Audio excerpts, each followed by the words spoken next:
और मौत को लेके तो आपको डर लगता ही है। मतलब मुझे 2 फिज़िकली ऐसे लोग मिले जिन्होंने कहा कि हम फलाने से कॉन्टैक्ट करते हैं, तुम फिज़िकल थ्रेट में हो। मैंने कहीं बोली नहीं, पहली बार बोल रहा हूँ यहाँ। उनमें कब क्या हो जाए, मैंने तो 4 एक्टिविस्टों और पत्रकारों की एक पूरी सीरीज़ चलाई थी, कैसे उनकी हत्या की गई। खतरनाक। गौरी लंकेश की हत्या करी, उसी संगठन से जुड़े लोगों ने मुझ पे एक तरह से। मैं बहुत बार सोचता हूँ कि मैं ये यूट्यूब चैनल क्यों चला रहा हूँ। तुम ललन टॉप में भी गए थे बीच में। ऑनेस्टली बता रहा हूँ, मैं बहुत क्लियर बोल रहा हूँ, पहली बार ललन टॉप बात कर रहा हूँ। हालांकि मुझसे पहले 3 नौकरी कर चुका था। मैं वहाँ इंटर्नशिप के लिए गया था क्योंकि मेरा एक था, मुझे ये देखना था कि लेकिन हम पे आके यहाँ बोलेगा रिलीजन को तो मैं उसको लड़ जाऊंगा, तो फिर मैं हिंदू, फिर मैं कट्टर हिंदू। मतलब मेरी शादी हो रही थी 7th में। क्या बात कर रहे हो। प्रॉपर हलवाई हो गए, भाई, डीजे लग गया है। जब मैं हंगर स्ट्राइक पे बैठा था तो मेरे पापा को कैसे ही पता चल गया था कि कोई लड़का यूपीएससी के लिए तैयारी के लिए भेजा है, तैयारी नहीं कर रहा, वो धरना दे रहा है। ये सब क्या कर उनके रहा लिए है। ये बड़ा शॉकिंग था भाई कि ये क्या हो रहा है। मुझे तो डर लग रहा है कि मेरे पापा कुछ कहेंगे। तो उन्होंने कहा कि मैं 9 देवी का व्रत रहता हूँ और 9 दिन तक पानी से रहता हूँ, तो अगर तुम बेटे 9 दिन से पहले हट गए तो तुम मेरे बेटे नहीं हो। मम्मी मेरी इसी में मुझे सपोर्ट नहीं करती हैं, मैं ये कह सकता हूँ। मम्मी को चिंता रहती है। मम्मी को चिंता रहती है, जेनुइन पापा मुझे मरवा के मानेंगे। 2014-13 के पास तो मुझे मोदी पसंद आए, मोदी की वजह से आरएसएस पसंद आया, फिर रेडिकलाइज हुआ, अल्ट्रा रेडिकलाइज हुआ, कट्टर हिंदू, तो आरएसएस में भी रहा। तो यूएपी एक तरह से आतंकवादियों के लिए लगाया जाता है, तो सरकार समझती है कि मैं आतंकवादी हूँ। बता सकते हो कुछ उसके बारे में। तो पिटवा देगा, तो डेफेमेशन डलवा देगा। फिर भी हालांकि मैंने अभी उसे पब्लिक नहीं किया, मैं चाहता भी नहीं हूँ उसमें। तो ये इसमें करे कि नहीं करे, हटा दें। कोई बात नहीं, जाने दो। ठीक है। श्याम मीरा सिंह। जब पहली बार मैंने श्याम भाई की वीडियो देखी तो सबसे पहले लगा डर भाई की सेफ्टी के लिए, और उसके बाद अंदर से आया एक एडमिरेशन, एक रिस्पेक्ट।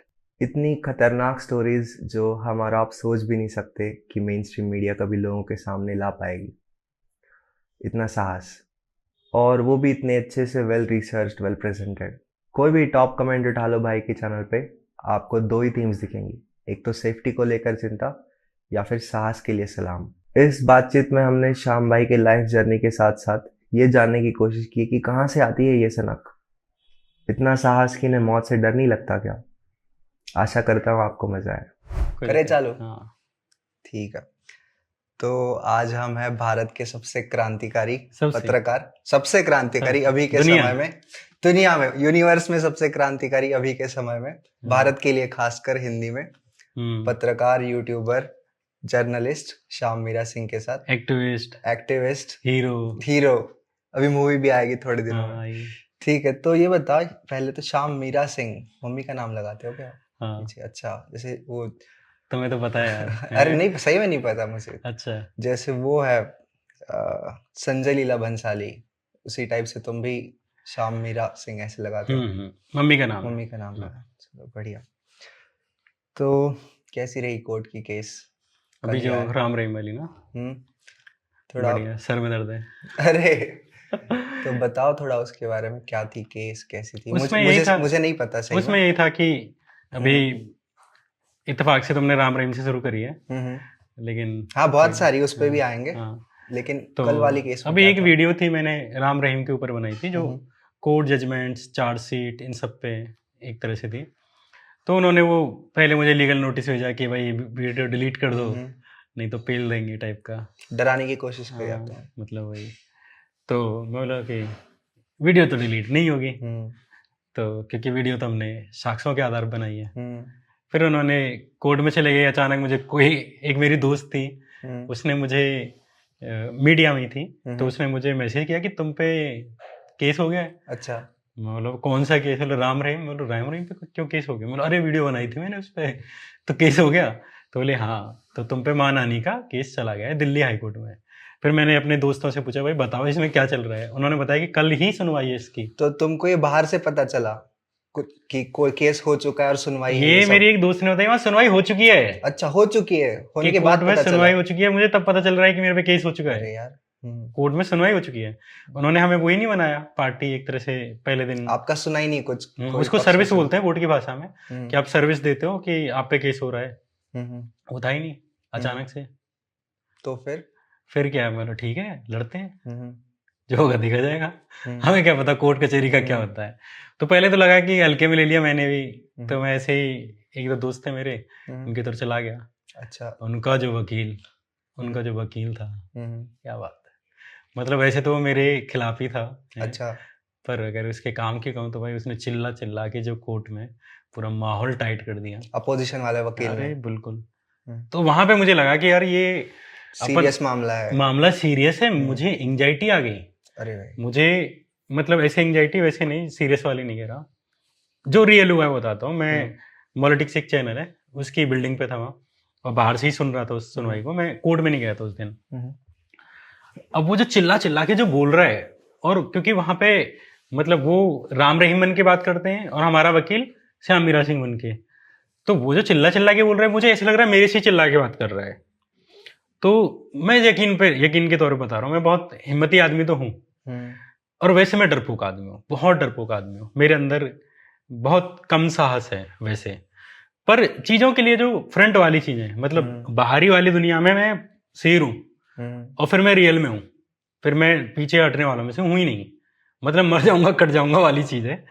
लेकिन अगर अंदर कमरे पे आते हो, जब मैं दोस्तों में होता हूँ, अपनी फैमिली में होता हूँ, अपनी गर्लफ्रेंड के सामने होता हूँ, तो मैं ये कह सकता हूँ कि मुझसे ज्यादा डरपोक कम से कम कॉलोनी में नहीं मिलेगा, देश की तो नहीं कह रहा। तो मैं बहुत डरपोक आदमी हूँ। तो जब मैं देख रहा कि वो मुझे चिल्ला चिल्ला के बात कर रहा है, तो मुझे ऐसा लग रहा था कि मेरे से ही चिल्ला रहा है, और मैं डर गया। डर लग। और उस टाइम पे मुझे लगा कि देखो, तुम राम रहीम से या किसी भी क्रिमिनल के खिलाफ आप वीडियो बना सकते हो, लड़ सकते हो। मैंने सरकार के खिलाफ बनाई है, अमित शाह पे बनाई है, मोदी पे बनाई है, और बिना डरे खतरनाक वीडियो बनाई है। पर मैं बोला ये आप बाहर लड़ सकते हो, बड़ा कोर्ट के अंदर आप केवल वही है जो आपका वकील है, और सामने वाला वो है जो उसका वकील है। तो वहां मुझे लगा कि यार मैं 10-10 लाख के और ये 5-5 लाख के वकील तो नहीं बैठा सकता, और ये सीनियर लोग हैं, पढ़े लिखे लोग हैं, और एक तेज तर्रार, और कहाँ हमारा कोई मान के चलो नॉर्मल कोई जूनियर वकील जाए, उसको तो एकदम दबा देते हैं ये लोग। तो मुझे वो लगा कि वहां पे कोर्ट के अंदर राम रहीम शेर है और मैं नॉर्मल हूं। उस टाइम पे मुझे एहसास हुआ कि पैसा पावर क्या चीज है। तो ये कोर्ट का रहा। तो फिर उसके बाद क्या हुआ? तुमने कहा किसी को अप्रोच किया कि भाई मदद चाहिए, किसी लॉयर को अप्रोच किया? नहीं, मुझे कई दोस्तों के इत्तेफाक से, मेरे मामले में ये अच्छा था कि मेरे दोस्त लॉयर थे, और भी लोगों ने, मतलब एक कपिल मदान थे, उन्होंने हेल्प करी, वो तो पहले से हमेशा साथ रहे हैं। एक मेरे मयंक यादव दोस्त हैं, श्रेय यादव हैं, इन लोगों ने करी। गुरमुख ने पहले दिन केस में अपियर हुए। तो वकीलों का एक रहा। लेकिन समझ रहे हो, कोई आदमी जो पे कर रहा है कि एक इस कोर्ट की फीस केवल इस केस की 2 लाख रुपए है, 2 लाख रुपए आप जमा करोगे तब दिल्ली हाई कोर्ट में आपका मानहानि का 2 करोड़ का केस बनता है। तो 2 करोड़ की मानहानि थी मुझे, तो 2 लाख की फीस भरी गई है प्रॉपर। उसके लिए वकील और जो चैम्बर है, एक एक चैम्बर की एक मैं ये अंदाजा जो लगा सकता हूँ वो ये है कि अब तक इस केस में उनके कम से कम 30 लाख रुपए फूके हैं। क्योंकि एक वकील सीनियर डेजिग्नेटेड जो बार काउंसिल का हेड है, साइड से पूरी मेहनत लगाई कि इसको पूरा दम लगा दिया। एक तो मैं वो कहूंगा कि किसी ने मतलब कहा था, हमें नाम नहीं लूंगा कुछ भी, किसी ने कहा था कि अरे ये कह रहा था कि वीडियो डिलीट नहीं करूंगा, मर जाऊंगा, और उसने जो हंसी क्योंकि क्योंकि कोर्ट में मामला चल रहा था, अंतरिम पे बहस होनी थी, तो हमें अपनी वीडियो जो है प्राइवेट करनी पड़ी। तो हमने वो, क्योंकि मामला कोर्ट में चल रहा है, तब तक आप वीडियो एयर नहीं कर सकते हो। तो उसने इसका मजाक उड़ाते हुए कि ये तो कह रहा था कि वीडियो डिलीट नहीं करूंगा, और हंसा। उसकी हंसी मुझे एकदम जैसे दुर्योधन को नहीं लग गई थी, कौन कुंती की थी या द्रौपदी की थी, जिसका भी मैं हिस्ट्री में नहीं जा रहा, लेकिन उसको जो एक एक शब्द चुभा, वो मुझे चुभा। इत्तेफाक से ये कहेंगे कि भाई भारतीय संविधान में इतनी ताकत है कि आप पावरफुल हो सकते हो, पर आप सच से ज्यादा पावरफुल नहीं हो।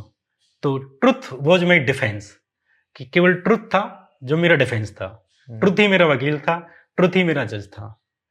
तो ट्रुथ ने वहां पे ये है कि जो आदमी हमारे लिए हंस रहा था, उसका चेहरा उतरते हमने देखा कोर्ट आखिरी दिन। तो और उस दिन जब मैं जैसे एक होता है ना कि जब मैं कोर्ट में जब जैसे फैसला आ गया और सामने वाला पक्ष ऐसे कहे कि सर क्या हो रहा है ये, कि इसको मत करो एक तरह से, और जज ने मान के चलो दे दिया जो फैसला देना है, जो न्यायपूर्ण लगा। और जब फिर मुझे यूं जैसे आते ना पीछे एनिमल का बीजीएम चल रहा है, बंदूक की आवाज आ रही है, और वो फील मैंने किया। वो मेरे जो बेचारे जूनियर दोस्त थे, जो जूनियर वकील थे, और सामने बड़े बड़े वकील, इनके सामने से एक साथ 6-6 7-7 वकील आ रहे हैं, और वो वकील और हमारे बेचारे 2 वकील, और जो जूनियर है बेचारे अभी शुरू करे, उन्होंने 2-3 साल हुई हैं, एक्सरे हैं उनको 10-12 साल हो गए हैं, लेकिन इस तरह का इतना बड़ा हाई प्रोफाइल केस सामने, इतने बड़े लोग, तो उनको भी ये फीलिंग आई कि आज कुछ करके तो निकले। अपोजिशन ने पैसे और इनके इस इन्फ्लुएंस के दम पे तुम्हें कुचलने की कोशिश करी, लेकिन तुम्हारे नेटवर्क के कुछ करीबी जो लोग थे लॉयर वाले, उन्होंने आपकी हेल्प करी आके, बिल्कुल, और जिताया आपको, कोर्ट के सामने प्रेजेंट किया कि देखो सच ऐसा है। तो फैसले के बारे में बताओ, मीडिया में थोड़ी गलत तरीके से चल रही है खबर, फैसला क्या था एग्जैक्टली? फैसला तो ये है कि देखो बहुत सारे मीडिया में ये चला है कि वीडियो डिलीट करने के लिए कहा है ना, लेकिन सच ये है, पूरी लाइन नहीं बता रहे हो, डिलीट करने के लिए कहा है, लेकिन ये कहा है कि इसमें केवल डिस्क्लेमर डाल दो कि ये वीडियो जो है कोर्ट बेसिस पे है और ये बुक आधारित है, जैसे हम डालते हैं ना फिल्मों में डालते हैं जो कि this video is on based on फलानी बुक, फलाना, ये इस तरह से कि इस कहानी के सारे पात्र इस तरह से या तो असली है नकली है, तो बस डिस्क्लेमर डालना है। कल मैं वीडियो डाल दूंगा, तो ये जो वीडियो, ये सारी अफवाहें मीडिया में कि वीडियो डिलीट करने के लिए कहा है, वो तो कल ही आज शाम को पता चल जाएगा, क्योंकि मैं वीडियो सेम पूरी डालूंगा, एक सिंगल शब्द नहीं कटा उसमें। ठीक है, बस डिस्क्लेमर डाल दोगे शुरुआत में कि ये कोर्ट के ट्रायल कोर्ट के जजमेंट से और इस बुक से आधारित चीज है, तुम्हारी खुद की कोई नहीं है, तुमने सब पढ़ के किया है। ठीक है, तो ये था केस के बारे में। शुरुआत से चालू करते हैं, मतलब तुम्हारे बचपन से। कहाँ से हो तुम ओरिजिनली? कौन हो तुम? नहीं, अरे बताओ सही, कहाँ से हो? मथुरा तो जानेंगे कौन हो। मथुरा से?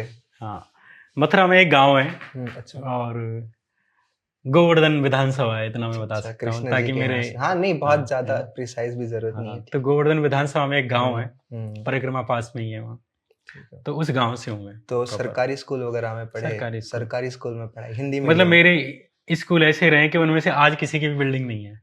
अच्छा। जिसमें 5वीं तक पढ़ा वो उसकी बिल्डिंग खत्म हो चुकी है। वो मैं आज मेरा जितना घर है 1 BHK वो इतना ही बड़ा स्कूल था। पट्टी पे बैठते थे टाइप का, और जो हमारे टीचर थे वो ऑटो चलाते हैं, है ना। अच्छा, तो अब तुम अंदाजा लगा सकते हो कि कितनी क्वालिटी एजुकेशन मिली होगी। और वो सब उनमें बस उनको डंडा मारना आता था टीचरों को कि डंडा मारो ये सीखेगा। तो इससे ज्यादा मुझे पता है कि वो गांव के लोग थे जो पढ़ाते थे बेचारे। तो ज्यादातर ने जो हाथी खरीद लिया, ऑटो होते हैं ना वो सब खरीदे, वही चला रहे हैं, खेती करते हैं। फिर मैं 12वीं में एक हमारे पास का कस्बा है 3 किलोमीटर दूर, साइकिल से जाते थे, मतलब अभी तक साइकिल से जाते थे, तो 2012 तक। अच्छा, तो वहां पढ़े, वो बिल्डिंग गिर चुकी है, खत्म है, वहाँ कोई स्कूल नहीं है। 12वीं वहां तक की? हाँ, हिंदी मीडियम से। हिंदी मीडियम से प्योर, इसलिए इतनी अच्छी हिंदी तुम्हारी। हिंदी अच्छी। ठीक है, तो 12वीं के बाद? 12वीं के बाद फिर मैं एक मथुरा में ही एक जगह, मतलब BSA कॉलेज, उससे मैंने ग्रेजुएशन करी BSc में। ठीक है, फिर यहाँ UPSC के लिए तैयारी के लिए आया दिल्ली में। अच्छा, UPSC की तैयारी की कोशिश कर रहे तुम? हाँ, पहले कितने साल, कौन से साल में? ग्रेजुएशन के बाद? ग्रेजुएशन के बाद आ गया था मैं 2015 के सितंबर महीने में। तो शुरुआत से ही पढ़ाई में तेज थे क्या? टॉपर वगैरह टाइप थे क्या तुम अपने स्कूल में? ये सब फर्जी बात है, पर ऐसा तो बिल्कुल नहीं था कि टॉपर टाइप का था। लेकिन एक चीज थी कि जैसे एक सेक्शन A था और सेक्शन B था, तो सेक्शन A में हॉस्टल वाले लड़के पढ़ते थे एक तरह से, और सेक्शन B में हम जैसे गवार, तो उन गवारों की क्लास में मैं अच्छा था। अच्छा, ये तो था। कई बार मेरे प्रिंसिपल आते थे और वो मुझे जबरदस्ती उठा के A में डाल के आते थे, क्योंकि टेस्ट लेते थे तो मैं उसमें कर जाता था। कई बार ऐसा भी हुआ कि जिस दिन पढ़ने बैठे तो उस दिन हमने फोड़ दिया टाइप का, ऐसा भी हुआ है।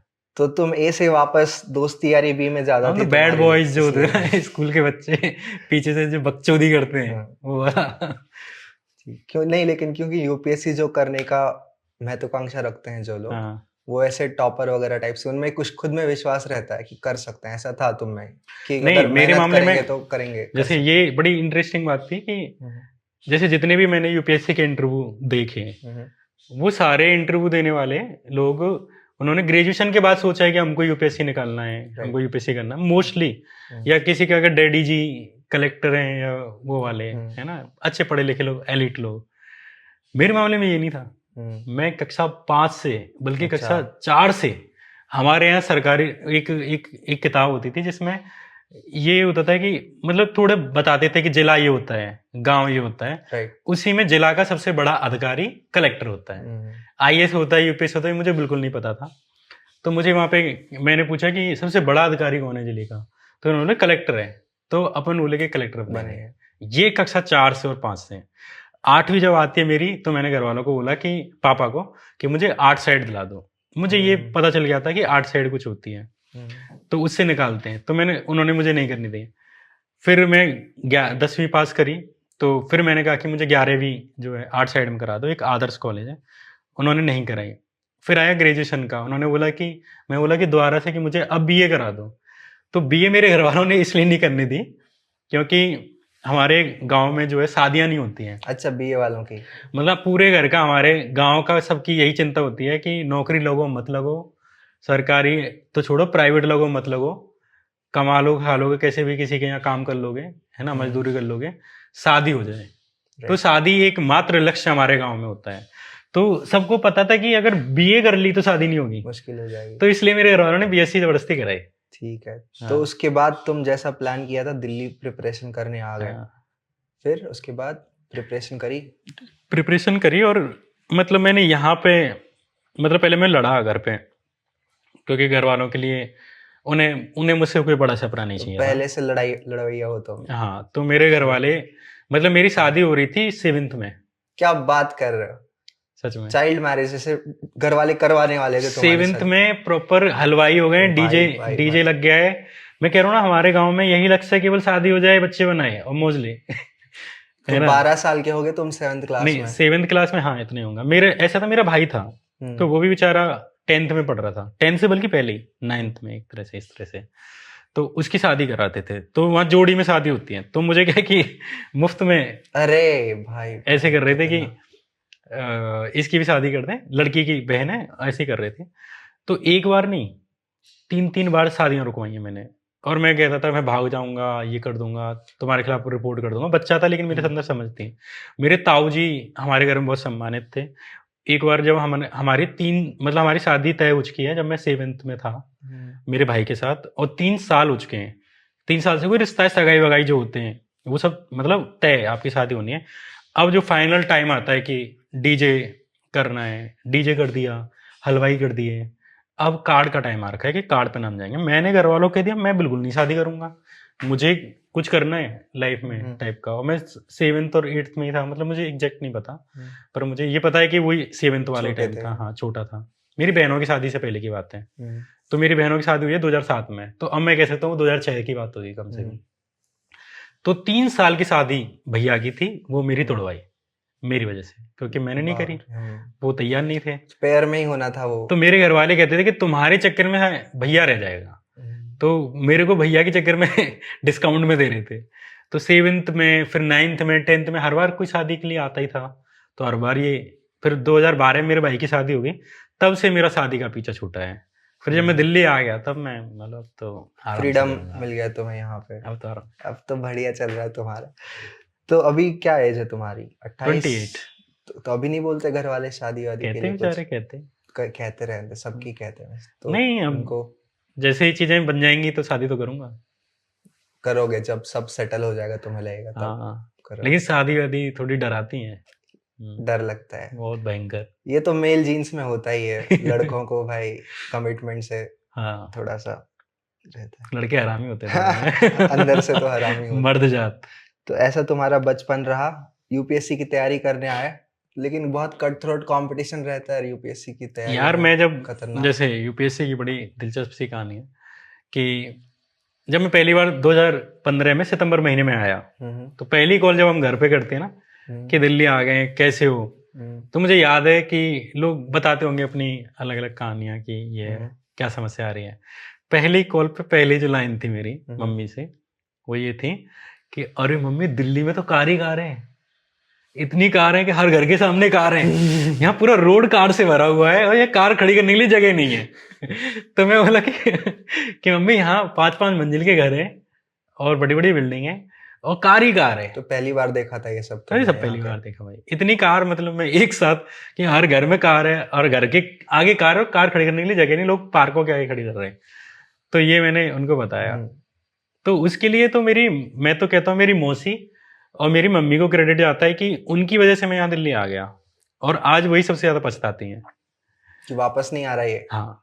उनको बड़ी वैसी कहानी है, मतलब कि जैसे मैं एक बार, मेरा घर मतलब हमारे घर था तो एक कमरा था मेरा, तो उसमें मैं जैसे रो रहा हूँ दरवाजे के बगल में कि मुझे यूपीएससी के लिए नहीं जाने दे रहे। एक बार मैं घर से भी भाग गया था इस बात पे, एक दिन बाद लौट भी आया।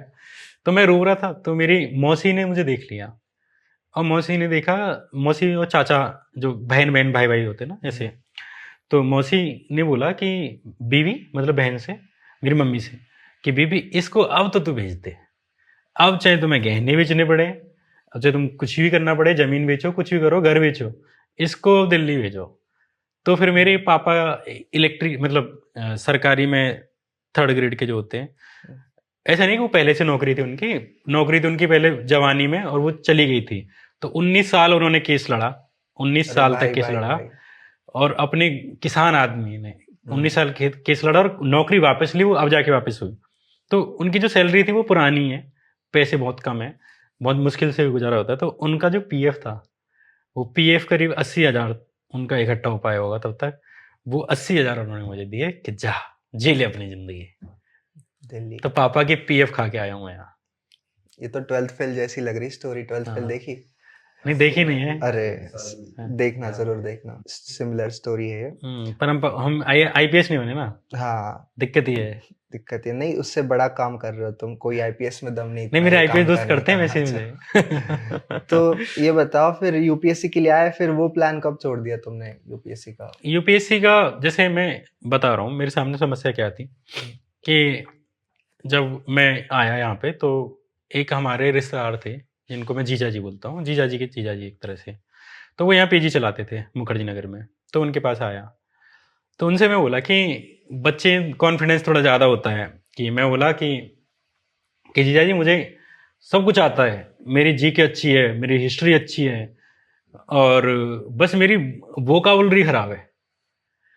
तो जो आदमी वोकाबुलरी बोल रहा हो, तो समझ जाओ कि उसकी वोकाबुलरी कितनी ज्यादा खराब नहीं है भाई, तुम्हारी सड़ी हुई है, तुम्हारी तो दुर्दांत है। तो मेरी जो वोकेबलरी थी कितनी खराब होगी, इससे अंदाजा लगाया जा सकता है। तो जब एक कोचिंग में मैंने मतलब लिया एडमिशन, तो उसमें लोग आते थे आईएएस वगैरह, तो वो कहते थे कि ग्रास रूट लेवल पे काम करना पड़ता है। अब मुझे यही नहीं पता कि ग्रास रूट क्या है, मुझे ग्रास तो समझ में आ रहा है कि घास की कुछ बात हो रही है, तो बोला घास के लेवल पे जो कैसे काम करना पड़ता होगा। है ना। ये आ गया। अब वो कहते हैं कि इम्प्लीमेंटेशन करना पड़ता है, हम बोले यार ये इम्प्लीमेंटेशन क्या है। हर चीज के लिए इंग्लिश की दिक्कत मेरे तो सर से ऊपर जाती थी। तो मैंने शुरू के 6 महीने केवल इंग्लिश पे लगाए कि इंग्लिश सीखूं, इंग्लिश सीखूं, और इंग्लिश को ऐसे तो ना आ जाती, तो उसके पैरेलल पढ़ाई करना, मेरा बहुत बड़ा टाइम इंग्लिश पे चला जाता था, और सारा यूपीएससी का इंग्लिश में ही था। तो मैंने कैसे भी करके, मतलब मैं ये यकीन के तौर पे कह सकता हूँ कि मैंने यूपीएससी के दौरान बहुत मेहनत की है।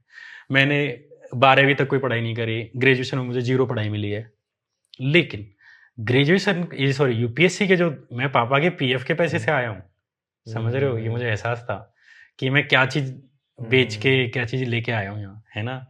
और मेरे पास, मेरे लिए सपना था, मैंने कहा नहीं यूपीएससी मेरे लिए ये नहीं है कि भाई डैडी जी कलेक्टर है तो मुझे कलेक्टर बनना टाइप का नहीं था। दूसरा कि अरे हमने अब तो आईआईटी से ग्रेजुएशन कर ली, चलो अब कुछ करते तूफानी टाइप का, उनके लिए यार नॉर्मल चीज़ है। जो आईआईटी निकालते वो मेहनत है, पर अब तुम बहुत अच्छी पढ़ाई कर चुके हो, अच्छे कॉलेज में अच्छे दोस्त हैं तुम्हारे, तुम्हारा क्लास अलग हो गया। पर मेरा तो मैं कक्षा 6 से लेके बैठा हूँ उस चीज़ को, कक्षा 5 से और 4 से, तो मेरे लिए गिव अप वाली चीज़ ही नहीं थी। तो यूपीएससी मेरे लिए मतलब माँ बाप पिता, मैं खुद भी उसके लिए सेक्रीफाइस कर सकता था, मुझे वो चाहिए थी हर हाल में। तो मुझे पता है कि जब मैं मतलब तैयारी कर रहा था, तो मैं जैसे सीढ़ियाँ चढ़ता था, मतलब मैं ऐसा लड़का था जो गांव से पहलवानी करके दूध घी सब पेल के आया है, और मैं दंड बैठक बढ़िया करता था, है ना, और कुश्ती भी लड़ी है, कुश्ती सीखी है, मेरे कान जरूर नहीं टूटे हैं, लेकिन मैंने अच्छे से दाव-पेच किए हैं मेरी बुआ के लड़कों के साथ। तो मेरे अंदर बहुत अच्छी खासी ताकत थी, गांव के जो लड़के होते एकदम हाँ, ऐसे वाले। देहाती। वो आदमी, दिल्ली में इतनी पढ़ाई करी मैंने, इतनी कि मैं सीढ़ियां जो चढ़ता था, सीढ़ियों पर कई बार गिर गया कि चढ़ा नहीं जा रहा है, ताकत नहीं है शरीर में, मेरी आंखें लाल रहती थी। और मैं जैसे मुझे याद है कि एक बार ऐसा हुआ कि जब जैसे मान के चलो आप बाथरूम करने जा रहे हो और आपके एकदम से कुछ हो जाए और आप बाथरूम में गिर जाओ, ये भी मेरे साथ हुआ क्योंकि एकदम से ब्लड प्रेशर या कुछ होता होगा, मुझे पता नहीं। अब तो कई बार हो जाता है ऐसा कि आप या तो दारू पी के किसी दिन ऐसा हो जाए। तो उस टाइम पे मेरे जो खून था मेरा फिर पूरा मतलब पानी जैसा हो गया था, पूरा येलो येलो येलो। तो वो मैं सुबह के 4:30 बजे तक पढ़ता था। और ये बात संकल में पढ़ने वाले सारे लोग जानते हैं जो भी बेचारे कोचिंग में उस टाइम पे थे, कम से कम 500-600 लोग थे, वो मैं झूठ नहीं बोल रहा। 4:30 बजे तक सुबह पढ़ता था। लाइब्रेरी में आखिरी आदमी होता था मैं और देव, मेरा एक दोस्त है।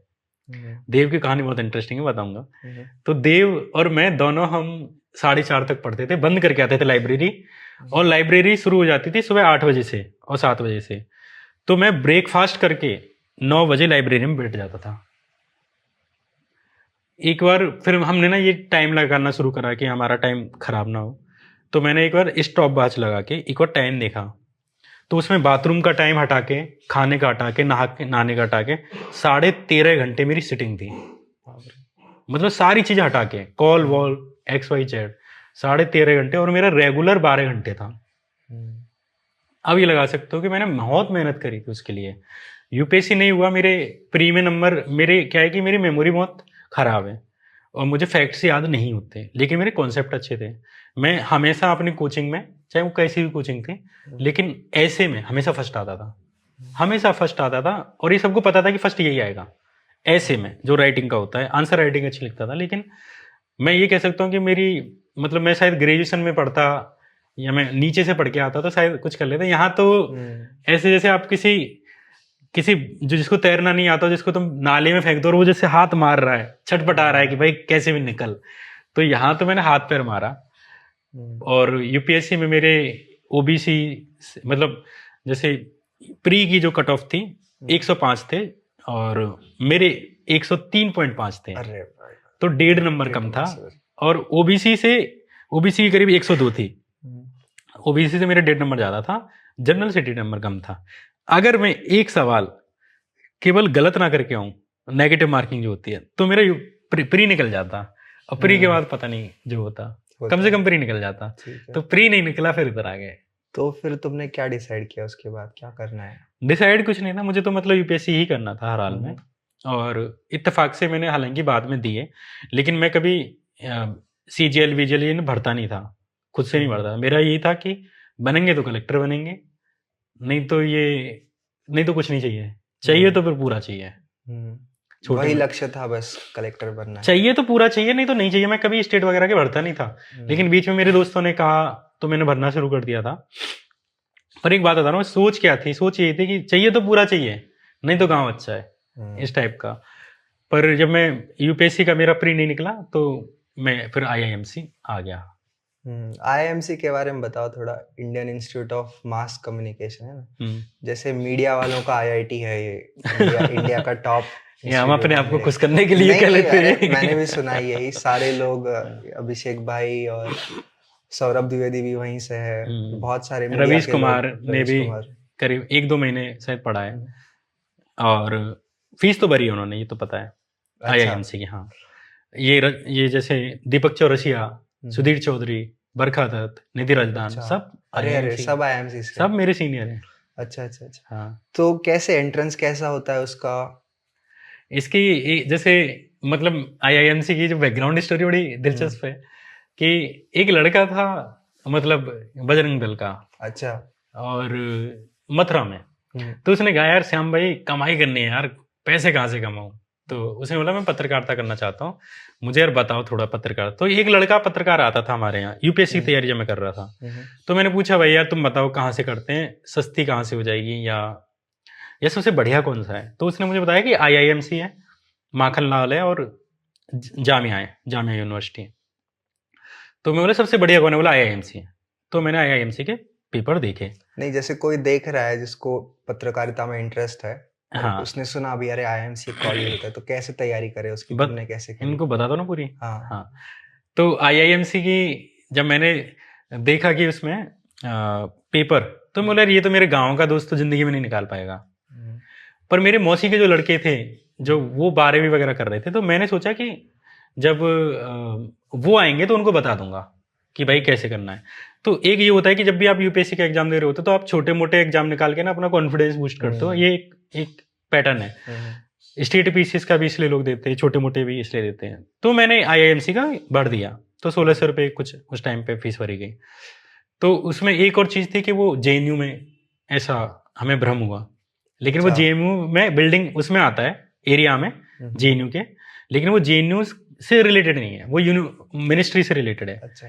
तो हमने सोचा कि जेएनयू का है तो थोड़ा हॉस्टल फ्री मिल जाएगा, और मुझे बिल्कुल भी आइडिया नहीं है, पत्रकारिता का भी जीरो आइडिया है, और मुझे नहीं पत्रकार बनना था, किसी भी हाल में नहीं बनना था, मेरा कोई सपना ही नहीं रहा, आज तक सपना नहीं है। तो मैंने जब देखा कि ये तो बन नहीं सकता, तो मैं बोला मैं अपने उनको बता दूंगा, तो मैं भर देता हूँ। मैंने भर दिया ऐसे ही। उसमें ये थी कि अगर टॉपर हो आप, फर्स्ट रैंक करो, सेकंड रैंक करो, तो आपकी फीस माफ हो जाएगी। सही है ना।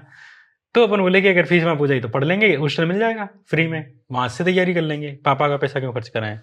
हमने ये नहीं पता था कि यहाँ बॉयज हॉस्टल का क्या इशू है या फीस कितनी है, कुछ भी नहीं पता है हमें। हमने ऐसे ही मतलब दे दिया।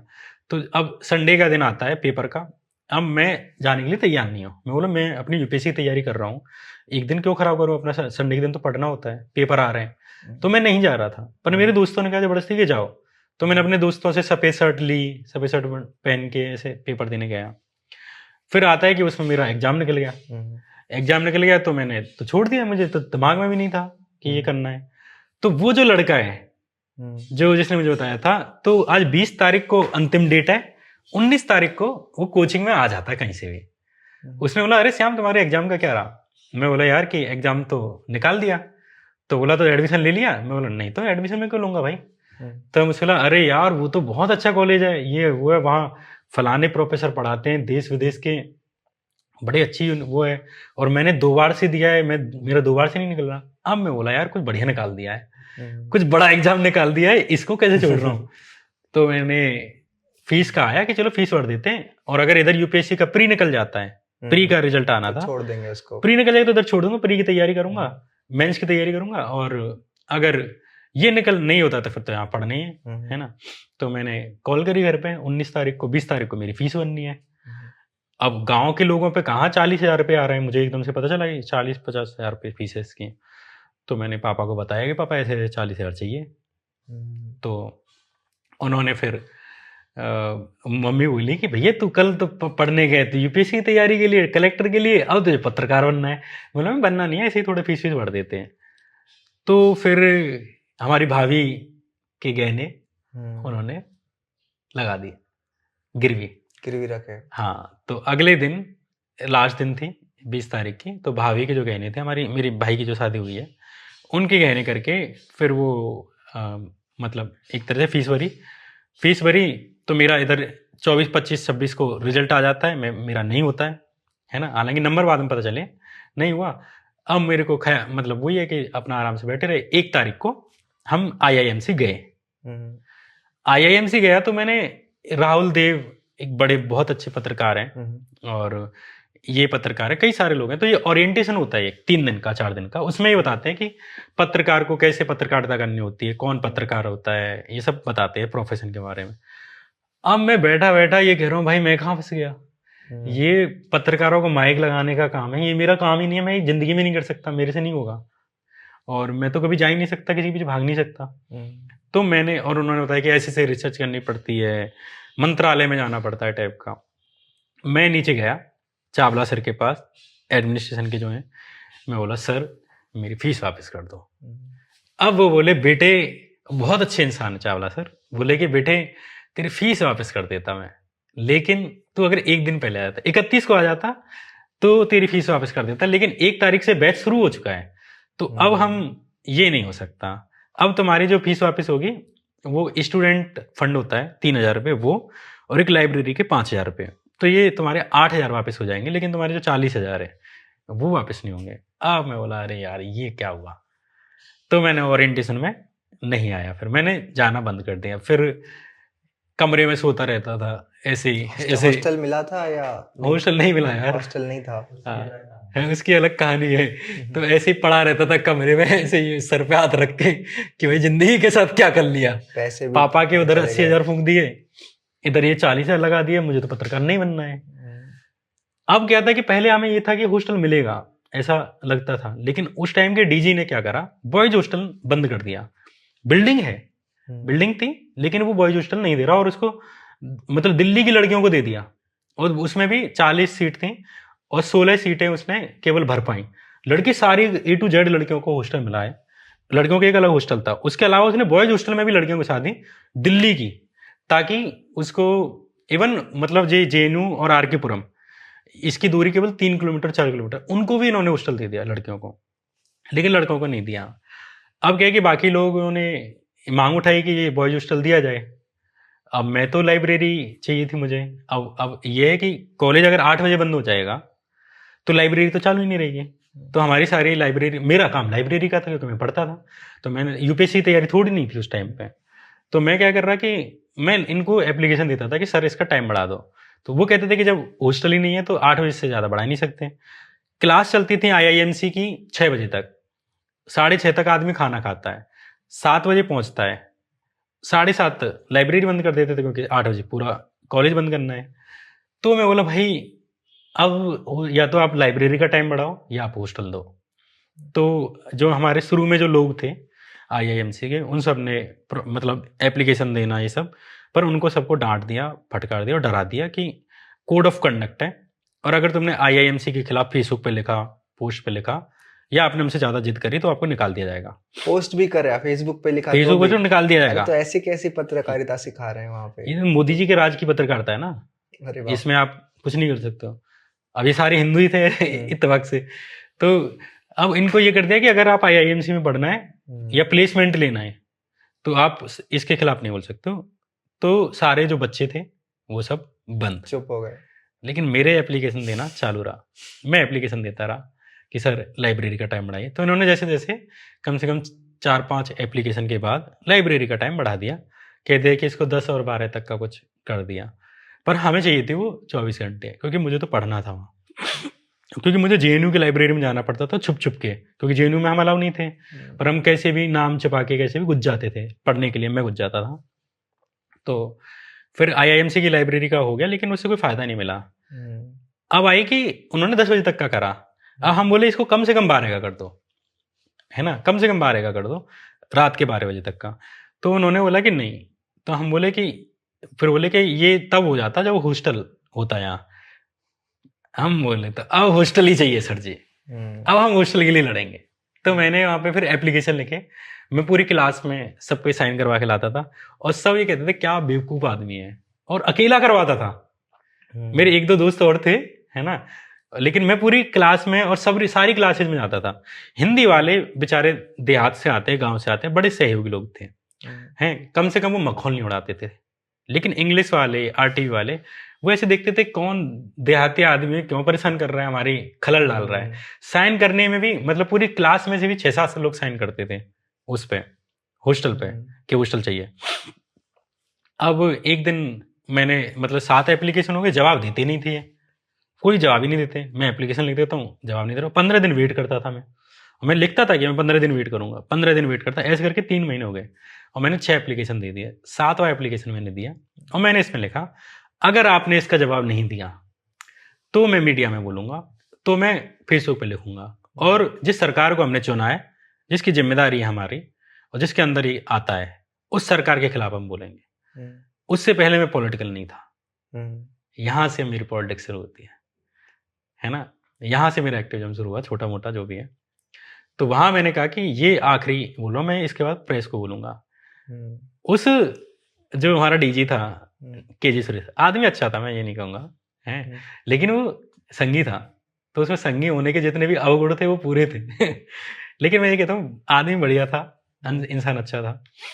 तो उन्होंने मुझे बुलाया अपनी ऑफिस में। इसके बाद जब मैंने वार्निंग दे दी है, यहाँ मेरे प्रोफेसर बैठे, हेमंत जोशी हिंदी वाले, यहाँ पूरा एडमिनिस्ट्रेशन बैठा हुआ था, मीटिंग हो रही थी, उन्होंने मुझे बुलाया मीटिंग में, मेरे फ़ोन बाहर रखवा दिए और मेरे प्रोफेसरों के आगे, मैं गुस्सा भी नहीं हूँ, मुझसे सीधे एक बहुत बड़ी सी ऑफिस थी, उसमें बोलते हैं मेरा क्या उखाड़ लोगे तुम, क्या उखाड़ लोगे, तुम कौन हो, तुम मेरा क्या उखाड़ लोगे। हम बोले अभी तक तो हम हॉस्टल की लड़ाई लड़ रहे थे, अब हम इस क्या उखाड़ लो की भी लड़ लेंगे। तो मैंने सर जब उसने बोला कि जब मोदी से कह दोगे या किसी से कह दोगे तो क्या उखाड़ लोगे, तो मैंने मोदी आपका कुछ नहीं उखाड़ सकता, तो मैं क्या उखाड़ लूंगा आपका। बस अब मैंने जो उखाड़ने वाला है मैंने वो पकड़ लिया। मैंने भाई लोगों को बताया बाहर जाके कि इन्होंने ऐसे ऐसे बोला है। तो मेरी क्लास के जो लोग थे 4-5 वो तैयार हो गए। तो हमने करीब 6-7 लोगों ने एक सिंबॉलिक प्रोटेस्ट करी कि हमें हॉस्टल चाहिए। इस तरह से हमने उनको उसके बाद भी एक और एप्लीकेशन दिया कि हम आपको आखिरी एप्लीकेशन दे रहे हैं, 3 दिन बाद हम धरना देंगे, सिंबॉलिक प्रोटेस्ट करेंगे, जस्ट खड़े हो जाएंगे पीसफुल तरीके से, कोई लड़ाई नहीं, केवल यूं लेके। और इतनी भी जगह नहीं थी, वो इंस्टीट्यूट जो है वो पॉलिटिकल है ही नहीं। जैसे JNU completely different, IIMC completely different, वो एक प्रोफेशनल कोर्सेज का है। अब ये समझ लो कि आईआईटी में प्रोटेस्ट हो रही है, तो बहुत मुश्किल अनयूजुअल चीज है ना ये। तो वहां पे किसी को प्रोटेस्ट के लिए तैयार करना बहुत मुश्किल काम था। आईआईएमसी में इससे पहले कभी भी वो हंगर स्ट्राइक नहीं हुई थी, इससे पहले थोड़ी बहुत प्रोटेस्ट हुई हैं, लेकिन हंगर स्ट्राइक कभी नहीं हुई थी कि कोई धरने पे बैठ गया हो, ऐसा नहीं हुआ। तो अब हमने दे दिया सिंबॉलिक प्रोटेस्ट का, इन्होंने कह दिया कि हम कमेटी गठित कर रहे हैं। ये देखिए कमेटी वाले खुद ही, कमेटी वाले सब लोग आपस में अलग हो गए, उनके बने ही नहीं। फिर हमने हंगर स्ट्राइक का ऐलान कर दिया। तो मैं और मेरा एक दोस्त मनदीप पूनिया, बहुत साहसी आदमी है, तो उसने और हमने, मनदीप का यहाँ से रोल शुरू हो जाता है। इसमें मनदीप का मैं बताता हूँ, बताना जरूरी है क्योंकि कि ऐसा हुआ कि मनदीप पुनिया एक पत्रकार हैं, ये मैं सबको बता दूं, बहुत अच्छा, उनका गांव सवेरा चैनल है। तो उनको सरकार बहुत कई बार समय समय पर टारगेट करती रही है, बड़े पत्रकार हैं। तो मनदीप, जब मैंने ये सिंबॉलिक प्रोटेस्ट वाला हो गया और मैं देख रहा हूँ कि कोई साथ ही नहीं दे रहा, तो मैंने लिखा कि फेसबुक पे कि भाई मैं ये छोड़ रहा हूँ, और मैं अब जब कोई और नहीं लड़ रहा तो मैं क्यों करूँ। तो मनदीप ने बोला कि अब मैं लड़ूंगा। मनदीप ने है, मनदीप अकेला आदमी, मनदीप क्या है कि यूनिवर्सिटी में प्रोटेस्ट कर चुका था, वो पंजाब यूनिवर्सिटी से आया था और एक्टिविस्ट रहा है वहां पे। तो मनदीप में वो साहस था कि वो अकेले भी खड़ा हो सकता है। और मैं गांव से आया, सीधे यूपीएससी के लिए कमरे में बंद रहा और सीधे यहाँ आया, तो मेरी कोई पॉलिटिकल ट्रेनिंग नहीं थी। तो मनदीप अकेला पोस्टर लेके खड़ा है। अब हम बोले जब हमारा भाई खड़ा है तो अब तो लड़ाई का ऐलान हो चुका है, तो हम खड़े हो गए। तो यहाँ सिंबॉलिक प्रोटेस्ट हुई। इसके बाद हंगर स्ट्राइक का ऐलान आया कि हंगर स्ट्राइक होनी है। फिर मैं और मनदीप पूनिया, हम दोनों हंगर स्ट्राइक पे बैठे। इत्तेफाक से आज हम दोनों स्वतंत्र पत्रकारिता कर रहे हैं। ये आईआईएमसी की स्टोरी थी। तो यहाँ से मेरा इंक्लिनेशन। तो आपको वहां से ये जो क्रांति का जीन है, क्योंकि मैं देखता हूँ यार अकेला शाम मीरा सिंह ऐसे निकाल रहा है खतरनाक खतरनाक वीडियोस, देख के कभी कभी डर लगता है कि यार ये कैसे रह रहा है दिल्ली में, अकेला तो नहीं रह रहा, सेफ्टी वेफ्टी को लेकर कमेंट्स भी आते हैं आपके इसमें बहुत सारे कि भाई सेफ्टी पे ध्यान दो, खतरनाक लोग हैं ये लोग असली। तो मैं ये सोचता हूँ कि भाई ये क्रांति का जीन्स कैसे, कहाँ से आए इसके अंदर, ये आग कहाँ से आई क्रांति करने मतलब की? पहले तो मैं ये कहूंगा कि क्रांति तो मैं नहीं कर रहा। अरे भाई तुम नहीं मानो, ये तुम्हारा हम्बलनेस है, तुम नहीं मान नहीं रहे। हम्बलनेस नहीं, ये सच है। नहीं, किसी में दम नहीं है जो तुम वीडियो बना रहे हो। हाँ, कहीं नहीं देखा है मैंने, ये किसी में इतना साहस नहीं है कि ये पब्लिकली ये सब रिसर्च। तुम ऐसे चढ़ा के मुझे मरवाओगे। चढ़ा के नहीं, नहीं नहीं नहीं, अरे सच बात है, बिल्कुल सच लेकिन बात ऐसा, है, लोग भी एग्री करेंगे इसके साथ। इस पे मेरा जैसे पूछने लो कि कहाँ से आ रही है, कहाँ से आई ये क्रांति करने की? इसकी ये बड़ी इंटरेस्टिंग चीज है जो मैं बताना चाहूंगा कि सबको, कि ये जरूर सुननी चाहिए। कि जैसे एक तो वो गांव का एक देहातीपन है कि जब हम मान के चलो ऑटो से जा रहे हैं, बस से जा रहे होते थे गांव में पढ़ने के लिए, तो हमारा ये रहता था कि अगर कोई बस वाले को किराया नहीं दे रहा है तो हम वहां उसके गार्ड बन जाते थे कि किराया दो, किराया तो देना पड़ेगा। बस वाले से हमें कोई मतलब नहीं है। और मान के चलो कोई बस वाला किसी बुजुर्ग से बदतमीजी कर रहा है और मान के चलो पैसे के लिए लड़ रहा है, तो हम वहां पे खुद पैसे दे देते थे और हम बस वाले से लड़ जाते थे कि तुम कैसे बुजुर्ग से कुछ कह जाओगे। ना तो हमें बुजुर्ग से कोई मतलब था, ना हमारा कोई उनसे था। एक ये होता था कि अपन बिड़ जाते थे, सही चीज के लिए स्टैंड लेना, बिना बात के दिमाग खराब था हमारा, तो बिना बात के लड़ जाते थे क्योंकि हम पे कोई काम ही नहीं था सिवाय इसके। तीसरा ये था कि यहाँ पे दिल्ली में, क्योंकि मैं गांव में जो था, एक ये जिद्दीपन तो रहा है, लेकिन मेरे गांव का बहुत चीज चेंज हो चुका है। गांव मेरा खत्म हो गया एक तरह से मुझसे, पर एक ये जो सनक वाली चीज़ है वो अभी भी जिंदा है। थोड़े मेरे पापा भी सन की हैं। पापा का ये सिस्टम है कि पापा सीधे साधे आदमी हैं, सीधे साधे लोग हैं, पर उनका ये है कि लड़ गए। अगर लड़ रहे हो तो फिर लड़ो यार, फिर मतलब ये मत करो कि पीछे हटने वाला। जब मैं हंगर स्ट्राइक पे बैठा था तो मेरे पापा को कैसे ही पता चल गया था। तो पापा ने बोला पापा के लिए नई चीज़ थी, मेरे घर वालों के लिए, कि कोई लड़का यूपीएससी के लिए तैयारी के लिए भेजा है, तैयारी नहीं कर रहा, वो धरना दे रहा है। ये सब क्या कर उनके रहा लिए है? ये बड़ा शॉकिंग था भाई कि ये क्या हो रहा है, और वो भी हंगर स्ट्राइक। तो मेरे पापा ने, मुझे तो डर लग रहा है कि मेरे पापा कुछ कहेंगे, तो उन्होंने कहा कि मैं 9 देवी का व्रत रहता हूँ और 9 दिन तक पानी से रहता हूँ। तो अगर तुम बेटे 9 दिन से पहले हट गए तो तुम मेरे बेटे नहीं हो। ठीक है, हालांकि हमारा धरना 3 दिन बाद संस्थान ने खत्म करवाया हमारी मांग मान के। अच्छा। लेकिन मैं ये कह रहा हूँ, पापा से ये साहस मिला कि पापा पीछे खड़े रहे। मम्मी मेरी इसी में मुझे सपोर्ट नहीं करती हैं, मैं ये कह सकता हूँ। मम्मी को चिंता रहती, मम्मी को चिंता लोगों रहती है को। जैनून, पापा मुझे मरवा के मानेंगे। तो पापा हर चीज में ये करते थे। अब मेरा भाई है, ये राम रहीम वाला केस हो गया। अब दुनिया के लोग क्या कहेंगे, बाकी लोग ये कहेंगे यार तुम क्या कर रहे हो, ये है ना। पापा कह रहे हैं कि बेटा, पहले पापा कहते थे सरकार के खिलाफ मत बनाओ, अब पापा कह रहे हैं कि बेटा बाबा के खिलाफ मत बनाओ, सरकार के खिलाफ बना लो। तुम बाबाओं के खिलाफ मत करो, इनको पर्सनल मत लो, ये बहुत खतरनाक लोग हैं। ठीक है, लेकिन मैं यहाँ पे भी ये कहना चाहूंगा कि ये जो अभी वर्तमान परिस्थितियां हैं उनमें कब क्या हो जाए। मैंने तो 4 एक्टिविस्टों और पत्रकारों की एक पूरी सीरीज चलाई थी, कैसे उनकी हत्या की गई। खतरनाक। गौरी लंकेश की हत्या करी उन्होंने ही मेरे पे, एक तरह से उसी संगठन से जुड़े लोगों ने मुझ पे एक तरह से ये भेजा है ना, मानानी का एक है ना। वो सनातन संस्था के लोग थे, अभिनव भारत सनातन संस्था, ये हिंदू रेडिकल, एकदम रेडिकल से रेडिकल ऑर्गेनाइजेशन से। तो उन्होंने गौरी लंकेश को मारा सनातन संस्था वालों ने, है ना। उस पर मैंने वीडियो बनाई। तो मैं ये कह रहा हूँ, मैं ये चीज़ें देख रहा हूँ फिर भी मैं ये वीडियो क्यों बना रहा हूँ, इसको लेके मैं जो कहना चाहूँगा, इसके पीछे एक ही आदमी जिम्मेदार है, मैं नहीं हूँ। पहले बात, मेरे अंदर साहस नहीं है, मैंने पहले बताया मैं डरपोक आदमी हूँ। इसके पीछे जिम्मेदार है ओशो। उसने क्या है कि एक रील देख रहा था मैं कुछ दिन पहले, मुझे बहुत डर लग रहा था एक चीज को लेके, ये ब्रॉडकास्ट बिल वगैरह आए, ये सब चीजें है ना, और मौत को लेके तो आपको डर लगता ही है। राम रहीम वाले केस में भी मतलब मुझे 2 फिजिकली ऐसे लोग मिले जिन्होंने कहा कि हम फलाने से कांटेक्ट करते हैं, तुम फिजिकल थ्रेट में हो। मैंने कहीं बोली नहीं, पहली बार बोल रहा हूँ यहाँ, है ना।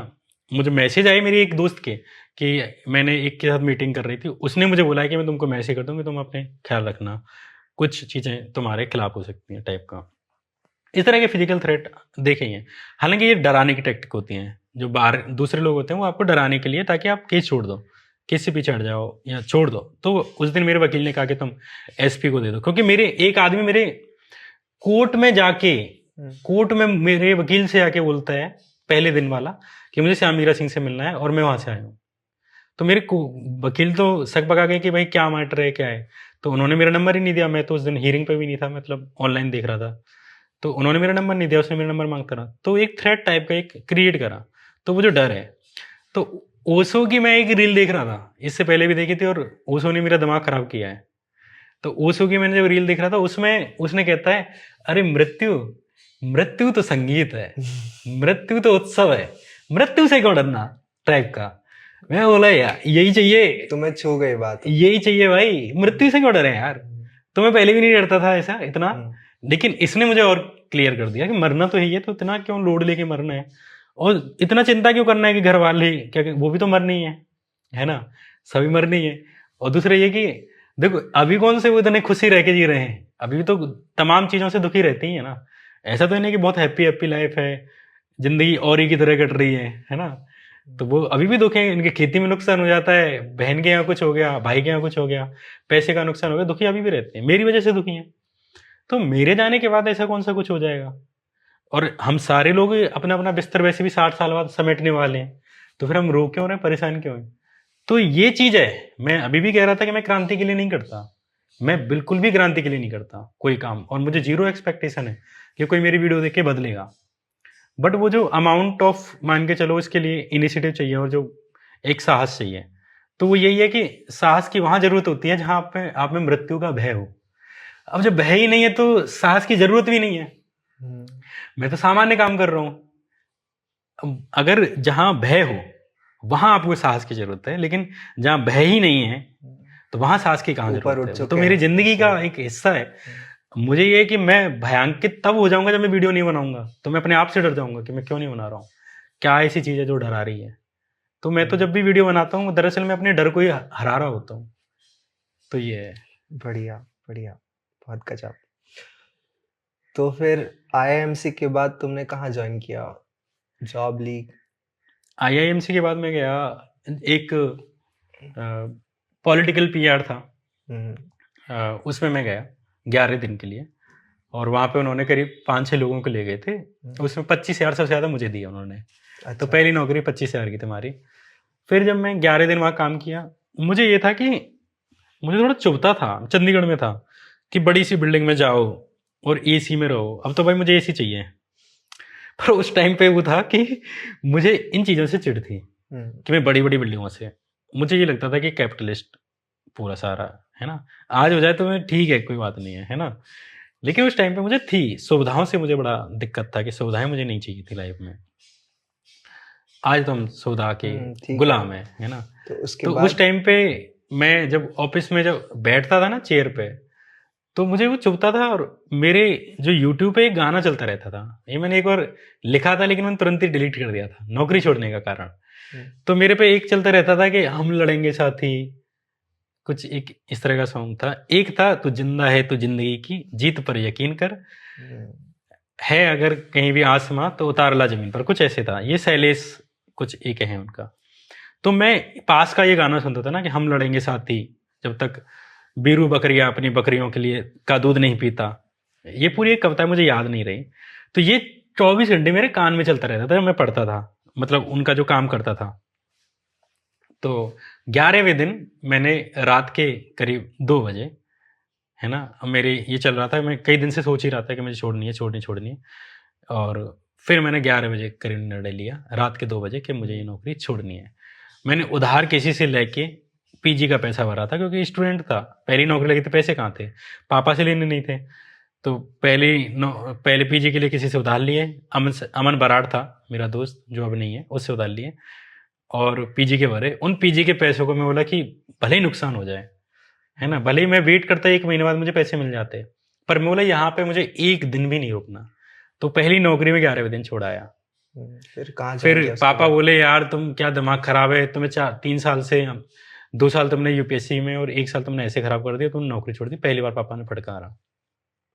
फिर एक ईटीवी भारत है, और यहाँ पे मुझे जब मैं छोड़ के आ रहा था तो उन्होंने मेरे जो एक यहाँ कोऑर्डिनेटर था उसको कॉल करके बोला, अमन बराड़ को, अमन पहले भी काम कर चुका था, कि यही लड़का पूरे हमें पसंद आया था जो 11 लोग हैं, और यही चला गया, अगर ये 30,000 में भी आए 35 में भी आए तो इसको बुला लो।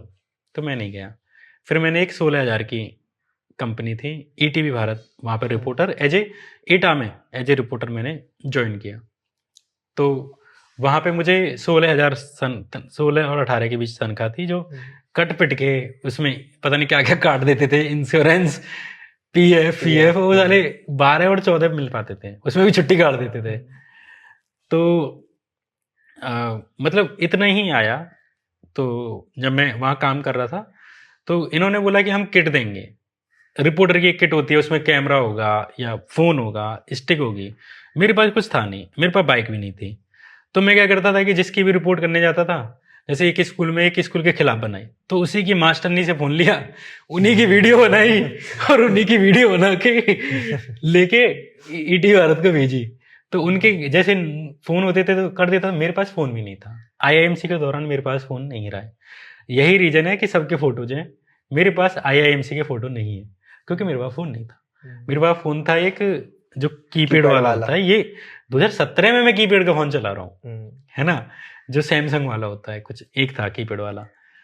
तो मेरे पास था नहीं। और एक दिन मुझे ऐसा हुआ कि योगी जी आ जाते हैं वहाँ, है, और मैं गया नहीं था। मेरा रिपोर्टर वो बोला, जो डेस्क इंचार्ज था, कि अरे योगी जी आए तुम गए नहीं हो। मैं बोला मेरे पास फ़ोन ही नहीं है, मेरे पास कुछ भी नहीं है, मैं कैसे जाऊँ। तो मुझसे पूछता अरे तुम्हारे पास फ़ोन नहीं है। तो बोला हाँ, तो तुम तब से कैसे कर रहे थे। मेरे लोगों का फ़ोन मांग मांग के, कि कहीं भी जाता था उसी का फ़ोन मांग लेता था, किसी का लेके भेज देता था। तो बोले अरे तुमको रिपोर्टर किसने बना दिया, ये है वो है। मैं बोला सर मैं कल बारिश में, वाकई में बारिश में गया था और मेरी तबीयत ख़राब हो गई है, इसलिए मैं आज जा नहीं पाया। और उस दिन एटा में योगी जी आए हुए थे, तो मेरा वो बोलता है कि अरे एटा में आज तुम्हारे में मुख्यमंत्री आया हुआ है, तुम्हारी एक रिपोर्ट नहीं आई, और तुमको बना किसने दिया रिपोर्टर जब तुम्हारे पास फ़ोन नहीं है और बाइक नहीं है। मैं बोला इसी बात पे तो तुम्हें मेरी तारीफ करनी चाहिए ना, कि बिना फ़ोन के बिना बाइक के मैं तुम्हारे लिए कहाँ कहाँ पैदल, कहाँ कहाँ बस पे लटक लटक के तुम्हारे लिए रिपोर्ट ला रहा हूँ बिना फ़ोन के, है ना। तुम्हें इसकी तारीफ करनी चाहिए। और तुमने मुझे किट का बोला था, तुमने आज तक दी नहीं है। तो मैंने उनको एक बढ़िया सा ईमेल लिखा, प्यार से नमस्ते करी, राम राम करी, तो 25वें दिन में वो छोड़ाया। तो तब कह रहा हूँ मुझे 12-13 हज़ार रुपये कुछ आए थे उनके। तो मैंने उनकी भी सैलरी का वेट नहीं करा, लेकिन उन्होंने बेचारों ने भेजा, ट्रैवलिंग का भी भेजा, तो करीब 14-15 हज़ार उनकी तरफ से आए थे मुझे। तो ये हुआ ईटीवी भारत, वहां पे भी तुमने लात मार दी, लात मार दी। हाथ तो छोड़ दिया। हाँ। फिर उसके बाद अगले दिन मैंने जो स्टॉक्स में इंटरव्यू दिया और मेरा हो गया। तो जो स्टॉक्स में एक है, काफ़ी उनका नाम भी लेना चाहूँगा मैं, मनीष है उनका नाम। तो मनीष जी ने इंटरव्यू लिया और उन्होंने मुझे पसंद, उन्होंने पहली नज़र में ही देख लिया कि बढ़िया लड़का है। तो उन्होंने तुरंत ही सैलरी के लिए भिजवा दिया कि सैलरी डिस्कस कर लो।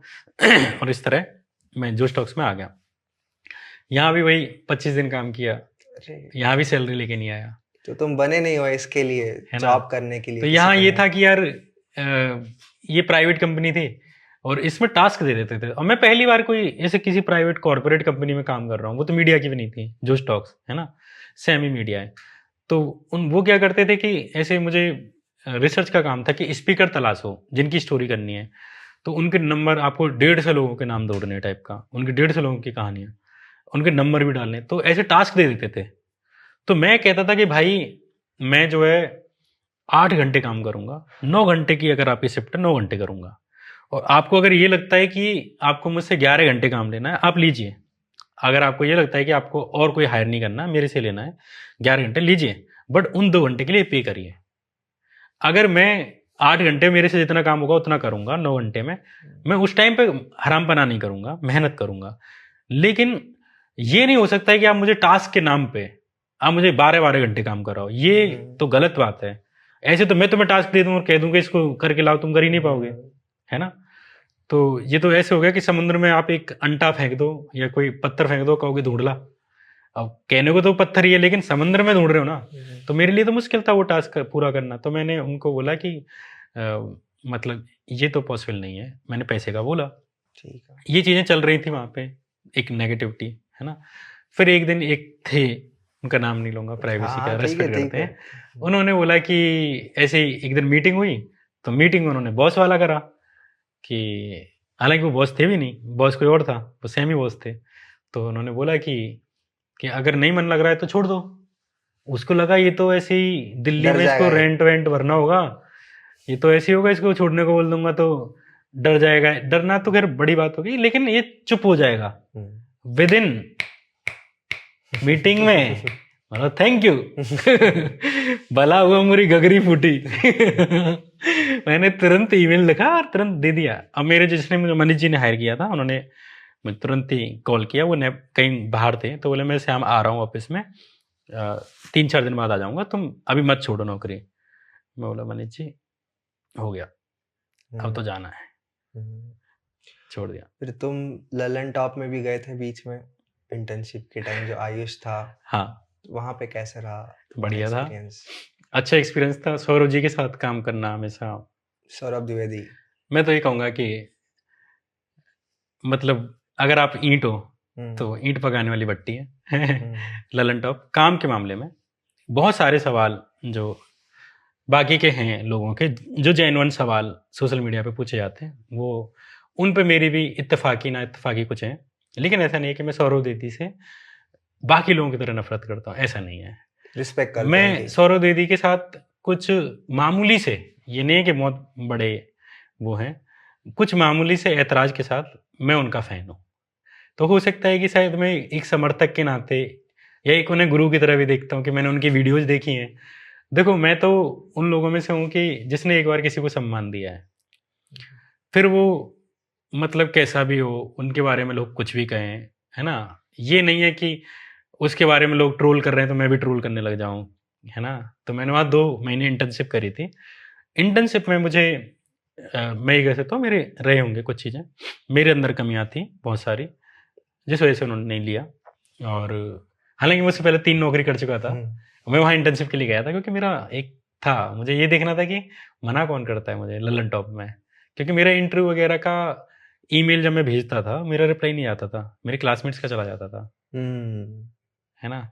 मेरे क्लासमेट्स का हुआ है, और जो एवरेज, जो मुझसे भी, मैं ये नहीं कहता कि वो एवरेज थे, बट मैं उनके एवरेज में था, मैं उनसे कम नहीं था, और ये बात वो जानते हैं कि मैं उनसे कम नहीं था, है ना। क्योंकि मैं यूपीएससी पढ़ के गया हूँ यार। हाँ, तुम ग्रेजुएशन कर रहे हो, कहीं से भी कर रहे हो, मेरे सारे दोस्त थे, मतलब मैं ये नहीं कहता कि वो काबिल नहीं थे, वो काबिल थे। ललन टॉप में सारे लोग काबिल हैं, मैं ये कह सकता हूँ। हालांकि तुम्हारा भी होना चाहिए था। मैं ये कह रहा हूँ कि मैं उन काबिल लोगों में से एक था, ठीक है, पर मेरा नहीं हुआ, मेरा ईमेल का भी रिप्लाई नहीं जाता था। पर मेरे एक प्रोफेसर है आनंद प्रधान, उन्होंने कॉल किया सौरभ जी पे, तो सौरभ जी ने मुझे बुलाया, इंटर्नशिप के लिए ऑफर किया, तो मैंने इंटर्नशिप ऑफर कर ली। मुझे ये देखना था कि लास्ट में कौन मना करता है, मुझे देखना है, मुझे वो मैं ऑनेस्टली बता रहा हूँ, मैं बहुत क्लियर बोल रहा हूँ, पहली बार ललन टॉप बात कर रहा हूँ कि मैं वहाँ हार निकली गया था, और मुझे ये देखना था कि मुझे मना कौन करता है, और मुझे देखना था कि कब तक मना करते हैं, है ना। तो वहाँ पे मेरे एक आर्टिकल था, बहुत अच्छा एक तरह से पब्लिश हुआ, बहुत शेयर हुआ। वहाँ पे जो एक जिन्हें मैं कर रहा था, उनका नाम मैं भूल गया, उन्होंने तारीफ करी कि प्लास्टिक पे कोई ऐसे कैसे लिख सकता है, और 3000 वर्ड का मैंने लिखा था, उन्होंने मुझे प्लास्टिक के ऊपर लिखने को बोला था। तो प्लास्टिक पे मैंने एक साहित्यिक लिख दिया प्लास्टिक के ऊपर, और रिसर्च से मेरी अच्छी थी तो मैंने अच्छा लिखा। उन्होंने पूरा बोला ललन टॉप में कि सब लोग पढ़ो, ये लड़का इंटर्न आया और इतना अच्छा लिखा है इसने। दूसरी बात, जब मुझे बुलाया गया था तो उसका एक बेसिस था, बेसिस ये था कि मैंने एक फेसबुक पे एक मूवी का रिव्यू लिखा था, और वो रिव्यू वाकई में बहुत अच्छा था, और उस रिव्यू के बल पे मुझे किसी ने रिकमेंड किया अंदर ही अंदर इंटरनली। इसका मतलब ये है कि मैं कैपेबिलिटी रखता था, क्योंकि आप मेरे काम की वजह से और टेक्स्ट की वजह से बुला रहे हो, पर मुझे लास्ट में जॉब ऑफर नहीं करी गई, है ना। और मैं उसके लिए सौरभ दीदी को जिम्मेदार नहीं मानता। पहली बात, इंटरनल ऑफिस में पॉलिटिक्स होती है, उसका मैं एक से गार्ड था लेकिन अपने से ऊपर कोई जा सकता है तो उस टाइम पे उसको भी ऊपर नहीं जाने देते उस टाइम पे मुझे ये लगता है कि लोगों को जो पॉलिटिक्स करने वाले होते हैं उनसे मैं यही कहूंगा कि यार ऐसे मत करा करो। कोई आदमी किस तकलीफ में, उसको नौकरी की कितनी जरूरत है या क्या है, अगर मान के चलो कैपेबिलिटी नहीं रखता है तो भाई एक भी मिनट के लिए मुझे ऑफिस में मत रखो और किसी को मत रखो। लेकिन अगर वो कैपेबिलिटी भी रख रहा है, जस्ट आपके पर्सनल टर्म्स अच्छे नहीं है, जस्ट आपको कोई आदमी अच्छा नहीं लगता, अब उसकी नौकरी के पीछे मत पड़ो। तो मैं उस टाइम पे मेरे जो जूनियर थे उनके घर पर रहता था, कॉलेज और मुझे कितनी शर्म पड़ती थी। वो जूनियर मेरा इसलिए रेस्पेक्ट करते हैं कि मैंने आईआईएमसी में प्रोटेस्ट करा था, और वो मेरा बहुत रेस्पेक्ट करते थे, वो मेरे लिखने और पढ़ने का रेस्पेक्ट करते थे, मेरे काम का रेस्पेक्ट करते थे। लेकिन मैं उनके यहाँ एक शरणार्थी की तरह, वो खुद बेचारे एक कमरे में 2 लोग रह रहे हैं, और उनके साथ में इंटर्नशिप के दौरान, क्योंकि मेरे पास पैसे ही नहीं था, तो मैं उनके यहाँ रहता हूँ, मुझे नहाने और धोने में कितनी शर्म पड़ती थी वहाँ, किसी जूनियर के यहाँ आप सो रहे हो, खाना तक वो बेचारे खिलाते थे। तो मैं जैसे तैसे वही उधार के पैसे ले लेके इंटर्नशिप पूरी करी कैसे भी, और मुझे तो ये था कि यार इंटर्नशिप के बाद नौकरी मिल जाएगी, चुका दूंगा, लेकिन वो भी नहीं मिली। अब सारा इंटर्नशिप के बाद बेरोजगारी का दौर, इंटर्नशिप से पहले बेरोजगारी का दौर, और दिल्ली में आप कैसे सर्वाइव करोगे, पापा से पैसा लेना बंद कर दिया था। तो मेरा साला शुरू से ही उधार उधार में कटा है जिंदगी, कि जब से कहते ना आदमी पैदा ही जब से हुआ है तो उधारी से ही चल रहा है। तो जब मैं स्कूल की भी 100 रुपये भी फीस हो रही है तो उधार उधार ले लेके भरी है, अम्मा से 100 रुपये उधार लेके स्कूल की फीस भरी है। तो वहां से जो उधार का शुरू हुआ है वो टिल आज तक है, कि लोगों से केस भी लड़ने जाता हूँ तो उधार, राहुल गांधी का इंटरव्यू लेने के लिए गया तो उधार लेके गया सीएम का इंटरव्यू लेने के लिए गया तो उधार लेके गया लोगों का। तो ऐसा नहीं है कि पैसे नहीं कमाता, पैसे मैं बहुत कमाता हूँ, इतने कमाता हूँ कि कोई भी आश्चर्यचकित हो सकता है कि कोई, मतलब ऐसा नहीं कि बहुत ज्यादा, बहुत वाले लेंगे ना, लेकिन मिडिल क्लास वालों में अच्छा खासा कमाता हूँ, पर मेरा खर्चा इतना तो है यार, मेरी जो एडिटिंग का खर्चा जाता है, थंबनेल का खर्चा जाता है, प्रोडक्शन में जाता है, वो बहुत ज्यादा हो जाता है इसलिए। लेकिन मुझे पता है ये चीजें हो जाएंगी, जरूरी है, हो जाएंगी। और सबसे बड़ी बात है कि साला उधार का और क्रेडिट कार्ड का ये जो एक होता है ना कि आप पिछले वाले भरते रह जाते हो, तो मैं 1 महीने 2 महीने लेट हूँ क्रेडिट कार्ड से, वो सब हो जाए सब बढ़िया चलेगा। ये नहीं बढ़िया चलेगा। हाँ।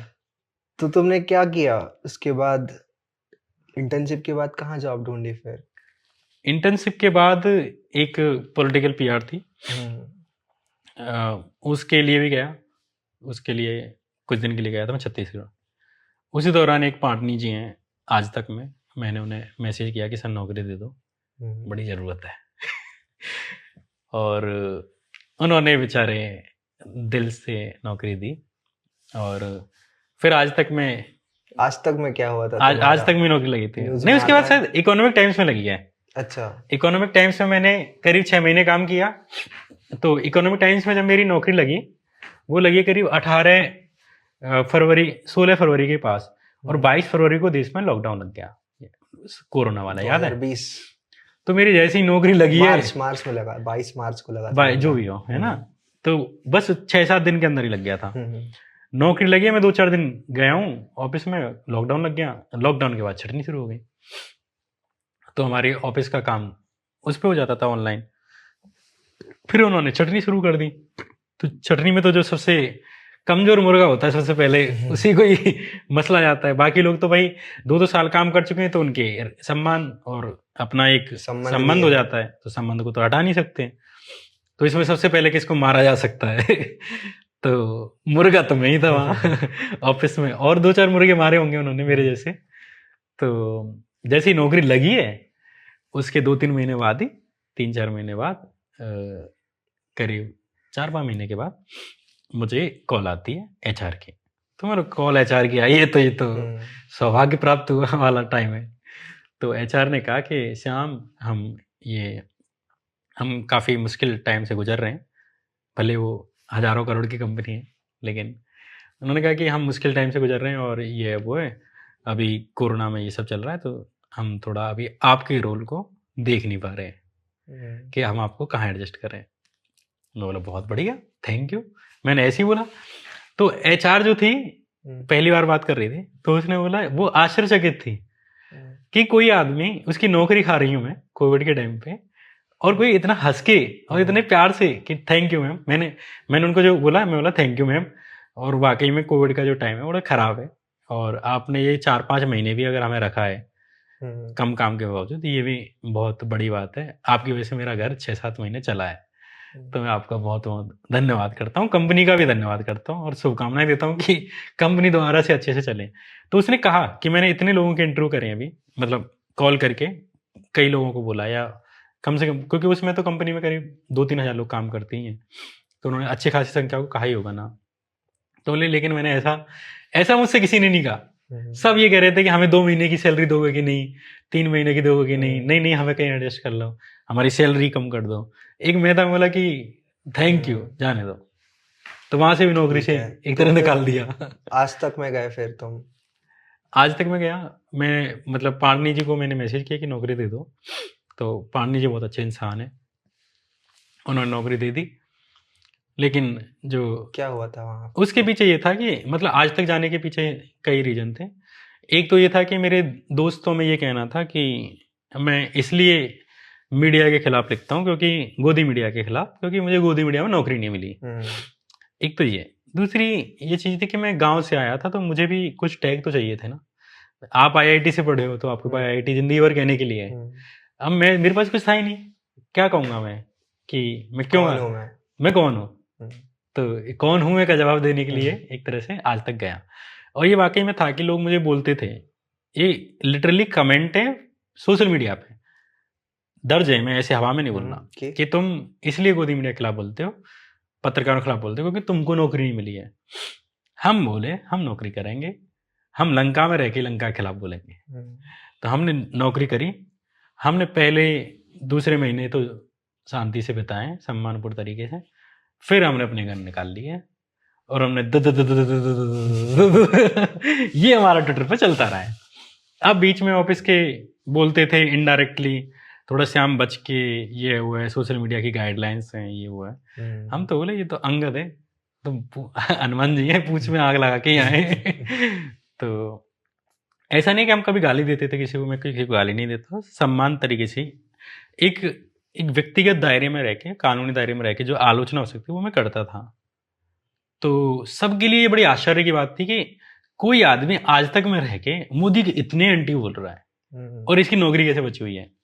एक दिन ऐसे ही मैंने ट्वीट करा था कि जब दानिश सिद्दीकी का मामला था, दानिश सिद्दीकी के मामले पे इन्होंने कुछ भी नहीं किया, कोई मतलब एक पत्रकार इतना बड़ा शहीद हुआ है विदेशी धरती पे, तुमको श्रद्धांजलि तो देनी चाहिए। और रोहित सरदाना को आप देते हो, देना चाहिए, लेकिन दानिश सिद्दीकी जिसको पुलित्जर अवार्ड मिला है उसको नहीं बोल रहे हो, वो भी विदेशी धरती पे मारा गया। अमेरिका का एक नागरिक भी अगर कहीं खरोच आ जाती है तो अमेरिका पूरा खड़ा हो जाता है, हमारा एक विदेशी नागरिक आतंकियों ने मार दिया वहां, पत्रकार, और तुम बोल भी नहीं रहे हो। उसमें मैंने लिखा कि Modi ji seamless prime minister, comment में था, तो किसी ने जाके उसको टैग करना शुरू कर दिया आज तक को, देखो तुम इतने बढ़िया पत्रकार हो, तुम इतने बढ़िया चैनल हो, और तुम्हारा ये पत्रकार कितना हरामपना कर रहा है।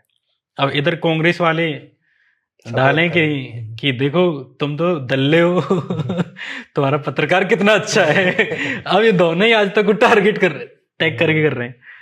तो फिर क्या है कि अगले दिन, इससे पहले ये मेरी इकोनॉमिक टाइम्स कंपनी को करते थे ऐसे ही टैग, तो मैंने एक ट्वीट लिखा, और मुझे याद है कि इसका क्या परिणाम होगा, मुझे पता था।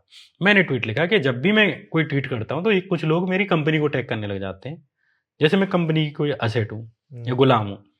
तो मतलब जब भी ये मेरी कंपनी को टैग करते हैं, मैं अगला ट्वीट और ताकत के साथ करता हूँ और करूँगा, पर ये कहने से पीछे नहीं हटूंगा कि Modi is a seamless prime minister. तो ये मैंने ट्वीट मारा और मुझे पता था कि इसका परिणाम आएगा, ये मुझे पता था। और मैं मयूर विहार में रहता था उस टाइम पे, एक हमारे सीनियर है उनके घर पे रहता था मैं फ्री में, उनके घर पे था। तो मैंने ऐसे ही टाइप कर रहा हूँ और मैं बोला कि यार दबाऊं कि नहीं, बोला दबा दे। मैंने, उन्होंने बोला नहीं, ट्वीट था ना। अच्छा, खुद नहीं, मैं सोच रहा हूँ अंदर से कि ये दबा दिया तो मतलब ये तो जाएगा, क्योंकि कंपनी को भी बोल रहे हो आप इसमें कि कंपनी को टारगेट करते हैं लोग। तो एक तरह से तुमने चैलेंज कर दिया कि तुम्हें हटाना है तो हटा दो। अगले दिन मुझे कॉल आती है, मेरे जो मैनेजर थे, डिप्टी मैनेजर, उनकी आती है, श्याम तुम्हें कोई ईमेल आया है क्या? और उस टाइम पे एक चीज़ और है कि आज तक में क्या है कि एक वेबसाइट पे लीगल बीट शुरू करना चाहते थे। चूंकि मैं यूपीएससी से आया था, लॉ के बारे में थोड़ी सी पता थी, कॉन्स्टिट्यूशन पढ़ा है ना, तो इन्होंने सबसे वो मांगी एक तरह से कि आप बना के दो, अगर आपको प्रोजेक्ट पसंद आता है तो आपको हेड बना दिया जाएगा।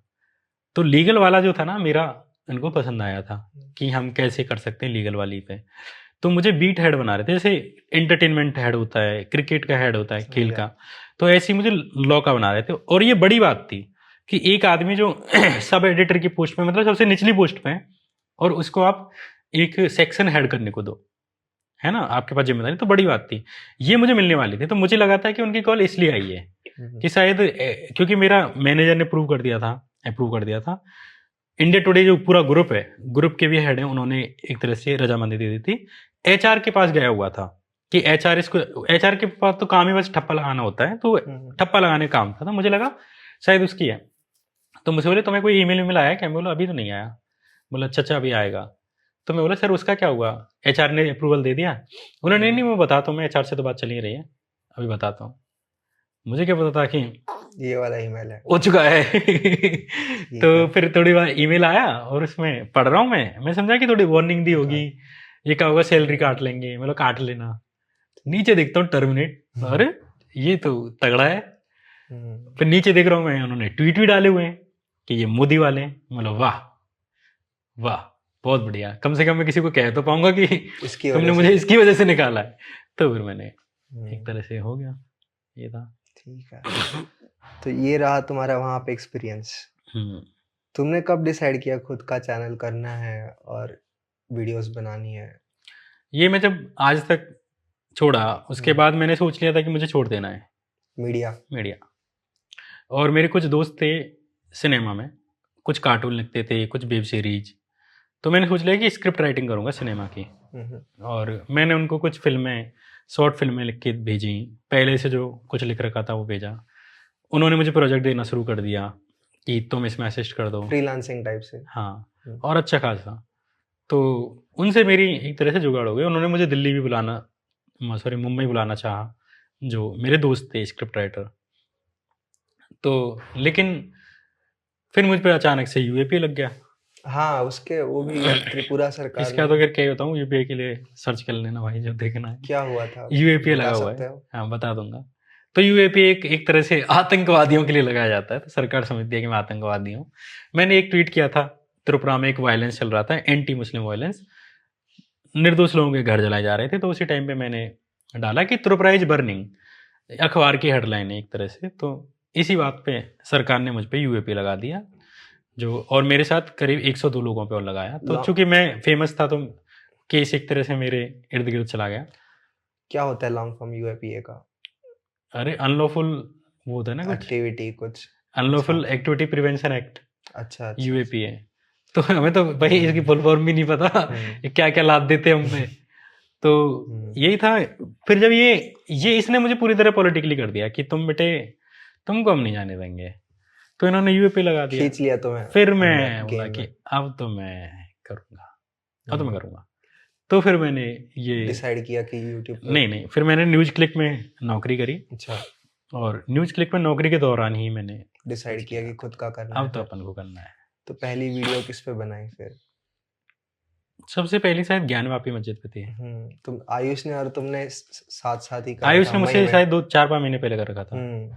शॉर्ट्स बना रहा था वो, फिर लॉन्ग फॉर्म वीडियो साथ में ही तुम्हारी पास में। हाँ ठीक है। तो ये YouTube में जो तुम ये, अब तो पूरी फ्रीडम है, तुम्हारा है खुद का, कोई बोलने वाला नहीं है कि तुम ये क्यों कर रहे हो, वो क्यों कर रहे हो, क्या है, पूरा फ्रीडम। इसलिए तुम ये इतना कंट्रोवर्शियल, मतलब मीडिया की नज़रों में कंट्रोवर्शियल है, क्योंकि कोई और नहीं कर रहा है, ऐसे कर पा रहे हो। तो इसकी वजह से तुम्हारे ऊपर बाहर से कुछ दबाव वगैरह आया? कोई पॉलिटिकल पार्टी ने कोशिश करी कि इसको ये कराओ? जैसे तुम बता रहे थे थोड़ी देर पहले कि ये बाबा जी वाले कुछ लोग बोल रहे हैं कि फिजिकल थ्रेट वगैरह, ऐसा कुछ। तो ऐसा तुम्हें और भी कहीं से कुछ आए थ्रेट्स वगैरह, या तुम्हें दबाने की कोशिश करी किसी ने? मैं इस पे मतलब देखो गाली बहुत पड़ती हैं, हजारों गालियाँ पड़ती हैं, लेकिन उससे मुझे फर्क नहीं पड़ता कमेंट्स में। मतलब देखता भी नहीं हूँ मैं। अच्छा। और इवन मुझे कोई नहीं फर्क पड़ता है। हाँ अगर हमारी साइड का कोई लिखेगा तो मुझे फर्क पड़ता है कि कोई लेफ्ट का ही कोई आदमी है। तो तुम खुद को लेफ्ट साइड के मानते हो? मानता हूँ, कंप्लीटली मानता हूँ, प्राउडली मानता हूँ। मानते हो? हाँ। तो नहीं, वो तो ठीक है, गाली वगैरह कमेंट्स में लोग बोले, उसकी बात नहीं, लेकिन सीरियस पॉलिटिकल थ्रेट, प्रेशर, ऐसा देखो अभी तो क्या है कि या तो मैं मानता नहीं हूँ कि मैं इतना बड़ा आदमी हुआ, पहली बात। दूसरा ये कि अभी क्या है ना, सरकारें बहुत चालू हैं, तो जब गर्दन दवाएंगी जिस दिन, अभी क्या प्रोफाइल बनाई जा रही है ना कि आप पे वहाँ पे केस है। जैसे आपके जब ये हाईकोर्ट में मामला गया राम रहीम वाला, तो मुझे कैसे पेश किया गया, मतलब जो आदमी बलात्कार में, 2 बलात्कार में जो सबूत के साथ आप कन्विक्ट पाए गए हो, गिल्टी पाए गए हो, और कोर्ट ने तुमको मतलब जो 15 साल की पूरी प्रोसेस के बाद तुम्हें माना है कि तुम दोषी हो, वो आदमी, और जिसपे 2 मर्डर के केस हैं, जो 2 मर्डर प्रूव हुए, उस आदमी ने का जो वकील है वो मेरे बारे में ये बोलता है कोर्ट में कि ही इज हैबिचुअल अफेंडर, है ना, हैबिचुअल अफेंडर है ये। तो क्यों? क्योंकि इस पे तो यूएपी लगा हुआ है, क्योंकि इस पे तो यूपी में एफआईआर है। जो विक्टिम है उसको तुम हैबिचुअल अफेंडर दिखा सकते हो। मुझ पे एक ट्वीट के लिए आप कोई भी, यार तुम लेफ्ट हो राइट हो, बीजेपी को सपोर्ट करते हो, लेकिन इस देश के लोगों से कुछ तो तुम्हारी एक सिंपैथी होगी, मैं इंसान के नाते तो तुमको मेरी एग्जिस्टेंस को स्वीकारोगे। तो इतनी की बात बता दो कि क्या मैं उन 3 शब्दों के लिए मुझ पे यूएपी लगाया जाना चाहिए? त्रिपुरा इज बर्निंग, इस पे उसकी वजह से मेरा आज तक पासपोर्ट नहीं बन रहा, अभी भी मेरे पे केस चल रहा है। तो उससे क्या है कि प्रोफाइल बनती है आपकी, कि आपको ऐसे दिखाया जाएगा आप हिस्ट्री शीटर हो, क्रिमिनल हो। और अगर वैसे देखा जाए, अब उस आदमी ने, वकील ने, उन्होंने ये तो नहीं बताया कोर्ट में कि भाई इस पे जो ट्वीट की वजह से लगा हुआ है ये तो विक्टिम है उसका, सुप्रीम कोर्ट ने इसको प्रोटेक्शन दे रखी है। इस पे जो यूपी में एफआईआर लगी है, आज तक यूपी पुलिस की कॉल नहीं आई मुझे। क्यों एफआईआर लगी? वो तो परेशान करने के लिए ना, कि आपको मेंटली डराएं। नहीं, उनका दावा क्या है यूपी पुलिस वालों का? वो मैंने एक ट्वीट किया था नॉर्मल सा, और योगी से रिलेटेड था, तो उस पर कर दिया, लेकिन उसमें कुछ बनता ही नहीं था, बिल्कुल फ्रिवलेस था। अगर तुम मुझे ले भी जाते एक दिन के लिए, तो अगले दिन कोर्ट तुम्हें गाली देती कि तुम क्या, बिल्कुल ही दिमाग खराब हो गया तुम्हारा, मतलब बिल्कुल ही अंदर, इतना अंदर तो ना देश हो जाएगा। तो ये चीजें कर रहे हैं कि सरकारी यूएपीए लगा दे रही हैं, तो पुलिस एफआईआर कर दे रहा है तुम्हारे ऊपर। हाँ, तो ऐसा नहीं है कि कभी मुझे फिजिकल थ्रेट सामने से मिली है, ऐसा नहीं है कि फिजिक मुझे कॉल आई है, ऐसा बिल्कुल भी नहीं है। लेकिन मैं ये कह रहा हूँ कि ऐसा नहीं है कि आप थ्रेट में नहीं हो। और ये मेरी बात नहीं है, ये जितने भी लोग हैं, चाहे वो कोई भी हो, जो ट्विटर पे भी एक ट्वीट भी कर रहा है ना और बैंक में काम कर रहा है, तो उसे याद रहना चाहिए कि उसकी बैंक की नौकरी जा सकती है। हम ऐसे दौर में जी रहे हैं। तो कोई चीज़ वही वाली बात है कि मैं मर ही जाऊं तभी लोगों को लगे कि थ्रेट है, वो तो एक अलग बात है ना। गौरी लंकेश को क्या मिलती थी? गालियां मिलती थी बस। उससे पहले उनको कोई धमकी तो ना दी गई थी कि तुम्हें मार देंगे, पर मारने वालों ने जब मारना था मार दिया। तो Proper. ऐसा हो सकता है कि तुम्हारी भी प्रोफाइल बन रही है। मैं ये कह सकता हूँ में। कि मतलब मैं ये नहीं कह रहा कि पीछे से कोई बना रहा होगा, हो सकता है मैं उतना बड़ा नहीं हूँ और शायद मुझे देख के यार 28-27 साल का लड़का है, क्या मारे इसे, है ना। मतलब उतना इंपॉर्टेंट नहीं हो। अभी बहुत लोग हैं जिन्होंने मुझसे ज़्यादा बेहतर काम किया, जो मुझसे ज़्यादा इफेक्टिव है ना। मैंने तो नहीं देखे ऐसे यूट्यूब पे खुलेआम साहस से ऐसे क्रांतिकारी काम। नहीं, वैसे भी मतलब यूट्यूब के अलावा भी दुनिया है ना, जमीन पे भी दुनिया है, तो उसमें भी होंगे, बहुत सारे लोग हैं। नहीं, लेकिन रीच देखो ना यार, तुम्हारी रीच इतनी ज्यादा हो गई अभी, और तुम जो कंटेंट दे रहे हो वो कोई नहीं दे रहा, तो उसकी भूख है, लोगों ये तो को दिया देखना है, ये तो दिया है दोस्त, ये जब तक जल रहा है जल रहा है बुझेगा उस दिन बुझ जाएगा। तो दिए की उम्र मत पूछो दिए से। और तुम्हें डर नहीं लगता इससे? मैं तो कहा ना है, मृत्यु तो उत्सव है ये तो उसो ने कहा है ये तो मैं कह ही नहीं रहा। वो सच में भाई मैं तो ये कहता हूँ, मुझे डरना क्यों है। ठीक है, तो थ्रेट वेट अभी तक सीरियस वाला थ्रेट नहीं आया, लेकिन पॉलिटिकली एफआईआर वगैरह बना, लेकिन आपको पता है कि आपको कभी भी जैसे मान के चलो बकरा है और मियाँ जी के घर में, ठीक है, तो देखो एक बकरीद पे बच जाओगे, 2 पे बच जाओगे। अब 2 मान के चलो इस बकरीद पे नहीं काटे गए हो, तो बकरा तुमसे ये तो ना कह देगा कि मैं बचने वाला हूँ आगे। बकरा कब हलाल हो जाए और मियाँ जी का कब दिमाग सनक जाए, या वो तो हलाल हो ही जाएगा जब भी होना होगा। तो हम जैसे लोग संवेदनशील हैं, जो भी लोग आज कोई भी बोलना चाहे वो सब संवेदनशील हैं, तो कोई खतरे से टला नहीं है। आज सभी को सभी से खतरा है, ये वाला है।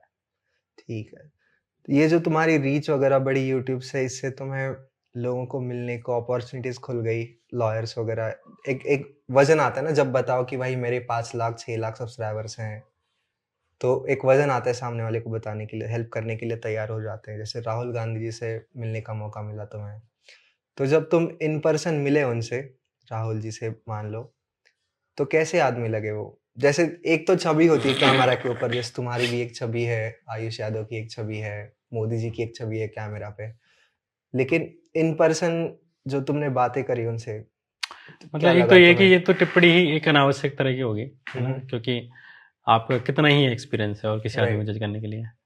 लेकिन मैं ये कह सकता हूँ कि पब्लिकली जो मैंने उनको देखा है, उस पर्सनल का तो मैं नहीं कुछ कह सकता। पब्लिकली जो मैं देखता हूँ वो ये है कि मतलब मैं नेता को कैसे देखता हूँ, मैं नेता को भाषण के लिए नहीं सुनता। भाषण सुनना होगा मैं कोई कवि सम्मेलन देखूंगा, कुमार विश्वास को सुनूंगा, कोई और देख लूंगा, और भाषण सुन के मुझे नहीं चाहिए, है ना। मैं ये देखता हूँ कि मेरे कुछ आइडियाज हैं। जैसे मेरा ये आइडिया है कि वायलेंस नहीं होना चाहिए, मेरा ये आइडिया है कि डिस्क्रिमिनेशन नहीं होना चाहिए, मेरा ये आइडिया है कि रिलीजन के आधार पे भेदभाव नहीं होना चाहिए, मेरा ये आइडिया है कि कास्ट के आधार पे नहीं हो, या मेरा ये कि जेंडर बेस्ड नहीं हो, या ये है कि भाई सबको सबकी आज़ादी है, LGBT या जो भी हो उन सबको जीने दो। जो कोई जो कुछ करना चाहता है, जब तक कि वो किसी तीसरे को परेशान नहीं कर रहा है, तब तक उसे आज़ादी रहनी चाहिए। फुल फ्री हो सोसाइटी प्रगति करे, साइंस आगे बढ़े, ये मैं चाहता हूँ। अब मैं ये देखूंगा कि इन आइडियाज़ को प्रॉमिस कौन कर रहा है, वो एक अलग बात है। प्रॉमिस तो बहुत लोग करते हैं, केजरीवाल ने भी किया, बाद में पलट गए, ठीक है, बाद में इधर उधर हो गए। मुझे ऐसा लगता है कि कुछ ऐसे नेता हैं जिन्होंने प्रॉमिस भी किया, और जिन पे जैसे एक होता है ना घर, अब हम घर छोड़ के जा रहे हैं तो हम अपने घर की चाबी दे के जाते हैं पड़ोसी को, वैसे विचार है कि आपको ये हमेशा सुनिश्चित करना चाहिए कि आपके आइडियाज को बचा के कौन रखेगा। तो राहुल गांधी के मामले में मुझे ऐसा लगता है कि वो फेल कर सकते हैं, पास करेंगे किसी दिन, नहीं करे जिंदगी में, मैं कह रहा हूँ उनकी अपनी लाइफ है, उनकी अपनी पार्टी है। पर्सनली मेरा राहुल गांधी को लेके ये है कि शायद वो, मैं 2007 में वो जैसे थे, जिन भी विचारों पे वो बोल रहे थे, उनकी एक्टिविटी में और उनकी चीज़ों में भी वो चीज़ आज भी है। तो ऐसा कुछ नहीं है कि 2007 में वो कुछ और बोल रहे थे, आज कुछ और बोल रहे हैं, है ना।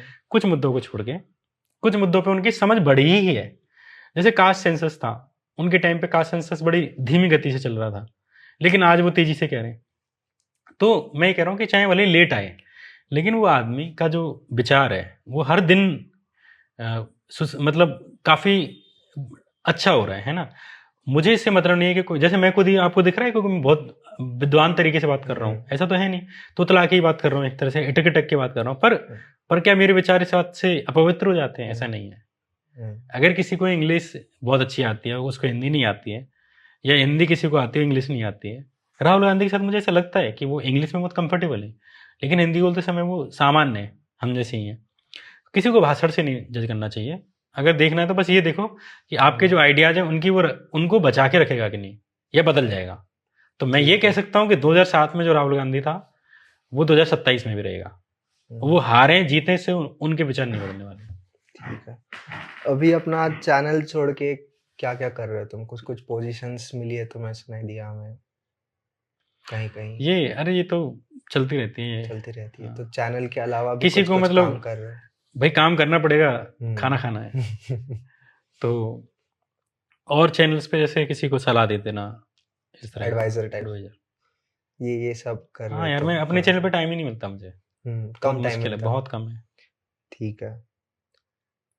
और ये बताओ कि वीडियो, जब एक यूट्यूब की वीडियो बनती है तुम्हारी टॉपिक्स लेके, तो क्या प्रोसेस होता है? कैसे तुम डिसाइड करते हो कि इस टॉपिक पे बनाना है वीडियो?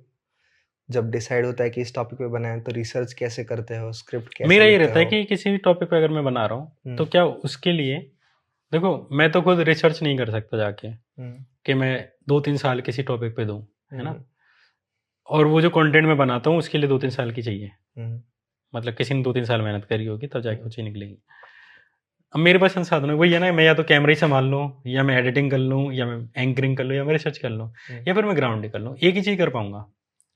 तो मैंने ये चूज किया कि भाई मैं रिसर्च कर लेता हूँ। तो मैं ये देखता हूँ कि किसी भी टॉपिक पे कितना ज़्यादा मटेरियल है पहले से, है ना।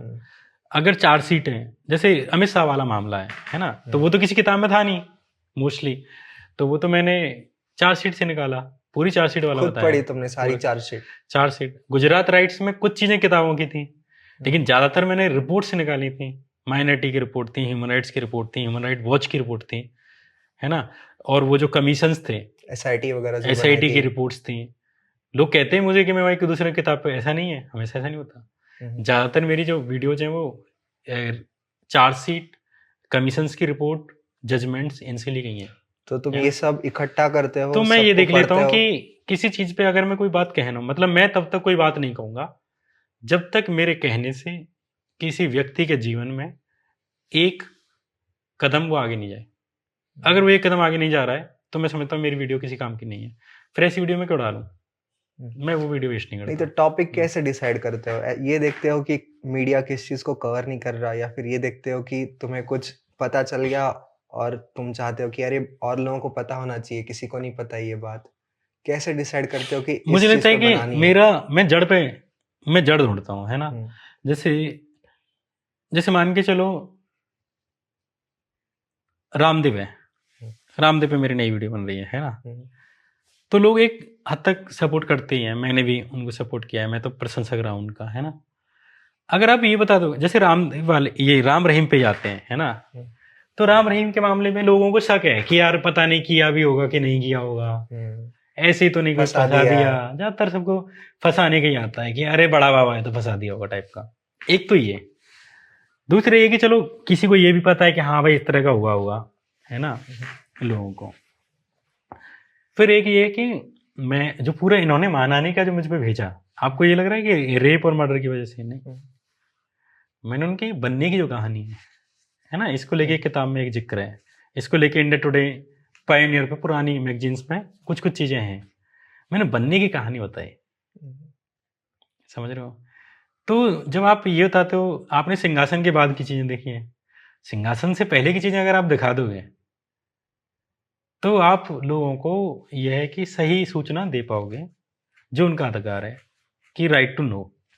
तो मुझे ये लगता है कि उसमें मैं थोड़ी हेल्प कर देता हूँ कि बाकी लोगों के पास समय नहीं है ना। पूरा पिक्चर दे देते हो पहले से, शुरुआत से लेकर आखिरी तक, पूरा सब कुछ ऐसा। तो फिर अब तुम डिसाइड करो। तो कौन? इसमें यार बहुत टाइम जाता है और रिसर्च करने में।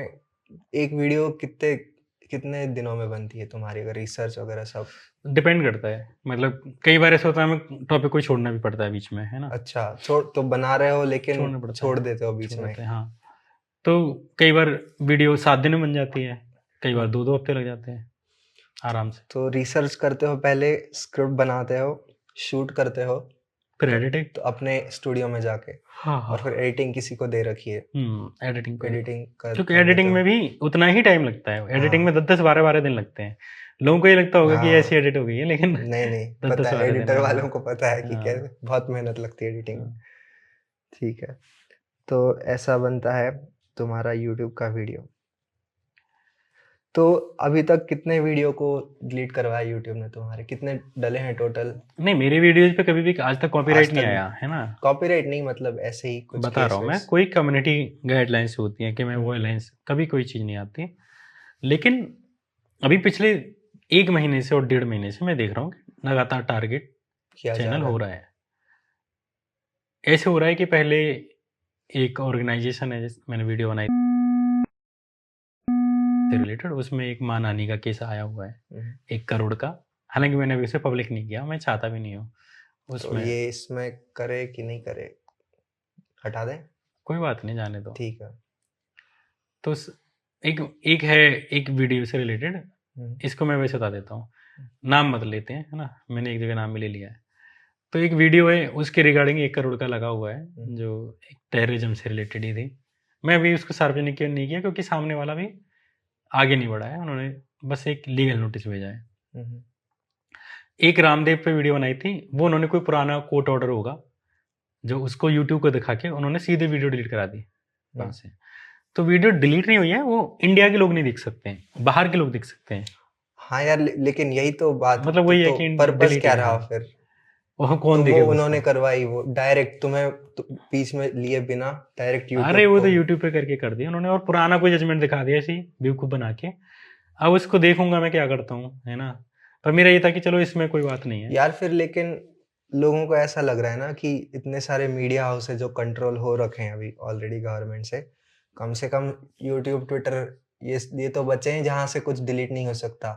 लेकिन अगर यहाँ पे भी डिलीट करवा रहे हैं चीजें, अभी तो ला रहे ना ये। तो फिर इंडिपेंडेंट कौन बचा फिर, किसको? अभी तो ये ब्रॉडकास्ट बिल लेके आ रहे हैं, कोई इंडिपेंडेंट नहीं बचेगा, सिर्फ मोदी जी इंडिपेंडेंट रहेंगे। क्या है ब्रॉडकास्ट बिल, थोड़ा शॉर्ट में बता दो। वही है कि कोई यूट्यूबर अगर वीडियो बनाता है तो सरकार को अगर जिस दिन भी कह देगी कुछ भी बहाना बना के कि तुम परेशान कर रहे हो, तुम ये कर रहे हो, वो कर रहे हो, तुम पे लाइसेंस नहीं है, तो हटवा देंगे वीडियो हाँ, और जेल में डाल देंगे। तुम मोदी जी की फोटो लाइक नहीं करते हो। अच्छा, तो और जेल में भी डालने का प्राविधान है क्या उसमें? बिल्कुल डाला जा सकता है, डाल सकते हैं। क्यों नहीं डाल सकते हैं, सब कुछ कर सकते हैं। हालांकि प्रावधान वगैरह मैंने नहीं पढ़े, लेकिन अच्छा, सरकार क्या नहीं कर सकती है, कर ये तो अभी भी डाल सकती है। अभी भी डाल सकती अभी है। तो डालने के पूरा प्रबंध कर ही देती है कभी कभी। चाहे तो डाल सकती है। ठीक है, तुमने थोड़ी देर पहले बात करी आईएमसी के जो थे डायरेक्टर, वो तो हिंदू थे, तो तुम नहीं हो क्या हिंदू? तुम हिंदू खुद नहीं को कहा था मैंने, संघी कहा था। संघी? अच्छा, नहीं, एक बार हिंदू भी कहा था एक इसमें। कोई चीज तो होगी, हिंदू क्यों नहीं है भाई? तुम भी हो, हाँ, हम सब लोग सभी हैं। हिंदी है। तुम्हें बस दिक्कत है कि जो फार राइट है, जो लोग, देखो मुझे तो तुम अगर मेरे आइडियाज पे जाओगे तो बहुत बड़े भी गए, है ना। मैं तो ये कहूंगा कि दुनिया में से रिलीजन खत्म कर दो, है ना। मुझे लगता है कि कोई भी रिलीजन नहीं होनी चाहिए, कोई भी नहीं, है ना। तो एक अगर उसमें ब्रॉडर पे जाऊं, दूसरे पे जाऊं, तो मेरा ये है कि अगर सब रिलीजन एग्जिस्ट करते हैं तो एक रिलीजियस आदमी के लिए तो मैं हूँ। अगर कोई रिलीजन वाला मेरे धर्म पे आके कुछ बोलेगा, अगर वो तार्किक बात बोल रहा है बिना प्रेजुडिस के, तो मैं कहूंगा कि भाई बोल, फिर तो मैं उसे कहूंगा फ्यूल ले, और जितना तुझे आलोचना हो सकती है एक धर्म की, फिर तो मेरी नहीं कि सबको कर। पर मुझे ये लगेगा कि कोई साना आदमी है और अपने लिए तो वो अपने धर्म को बचा रहा है टाइप का, और अपने कुछ महान बना के कुछ मतलब कोई कुछ कर रहे हैं ना, लेकिन हम पे आके यहाँ बोलेगा रिलीजन को, तो मैं उसको लड़ जाऊंगा। तो फिर मैं हिंदू, फिर मैं कट्टर हिंदू, कट्टर हिंदू, आदर्श हिंदू, ये वाला। लेकिन वैसे मेरा ये रिलीजन को लेके यही है कि जितने भी पुरातन चीजें हैं अरे साइंस का टाइम चल रहा है, 2023 चल रहा है, इसको 2024 में ले जाओ। हम्म। साइंस की बात तो मान, कहाँ है धर्म तुम्हारी में? हिस्ट्री भी रही है कुछ ऑर्गेनाइजेशन के साथ, हिंदू ऑर्गेनाइजेशन के साथ? सबके साथ रही है। मैं कैसी? इत्तेफाक से मैंने लगभग सारे उनके साथ काम किया है। हम्म, 2014-13 के पास, जब ये देश में अन्ना आंदोलन और ये सब था, तो मुझे मोदी पसंद आए। मोदी की वजह से आरएसएस पसंद आया। फिर रेडिकलाइज हुआ, अल्ट्रा रेडिकलाइज हुआ, कट्टर हिंदू वाला सीन हो गया कट्टर वाला, है ना। तो आरएसएस में भी रहा। तो लेकिन आरएसएस से मेरा मोहभंग यहाँ दिल्ली आके हो गया था। मतलब मैं 2014 में आरएसएस में एक तरह से लोगों से मिलना शुरू किया। उससे पहले नहीं था, 2014 से पहले तो मैं सब ग्रेजुएशन में पढ़ ही रहा था। मतलब फर्स्ट ईयर, एक तरह से फर्स्ट ईयर में था 2013 में। तो 2013 से मैंने शुरू किया, लेकिन 2015 में जब मैं दिल्ली आ गया हूँ, और यहाँ दिल्ली आने के करीब 6 महीने बाद मेरा इनसे मोह भंग हो गया।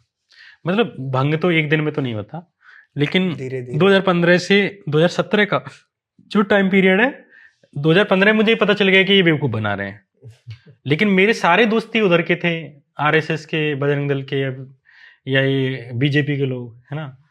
तो फिर आपने क्या कि बोलना बंद कर दिया। मैंने मतलब ट्विटर वगैरह पे, फेसबुक वगैरह पे, पहले भी था मेरा अकाउंट, तो मैंने बोलना बंद कर दिया। पहले सपोर्ट में बोलते थे क्या? पहले तो मैं सपोर्ट में, भयंकर सपोर्ट में बोलता था। लठैत था मैं उनका, प्रॉपर डंडा लेके जो चलता है, जैसे इधर लेके चल रहा हूँ अब मैं, पहले उनकी तरफ से चलता था ऐसे ही। और अगर मान के चलो, अगर मैं उधर ही होता तो श्याम मीरा सिंह उधर की भाषा वाला होता है ना अजीत भारती होता फिर मैं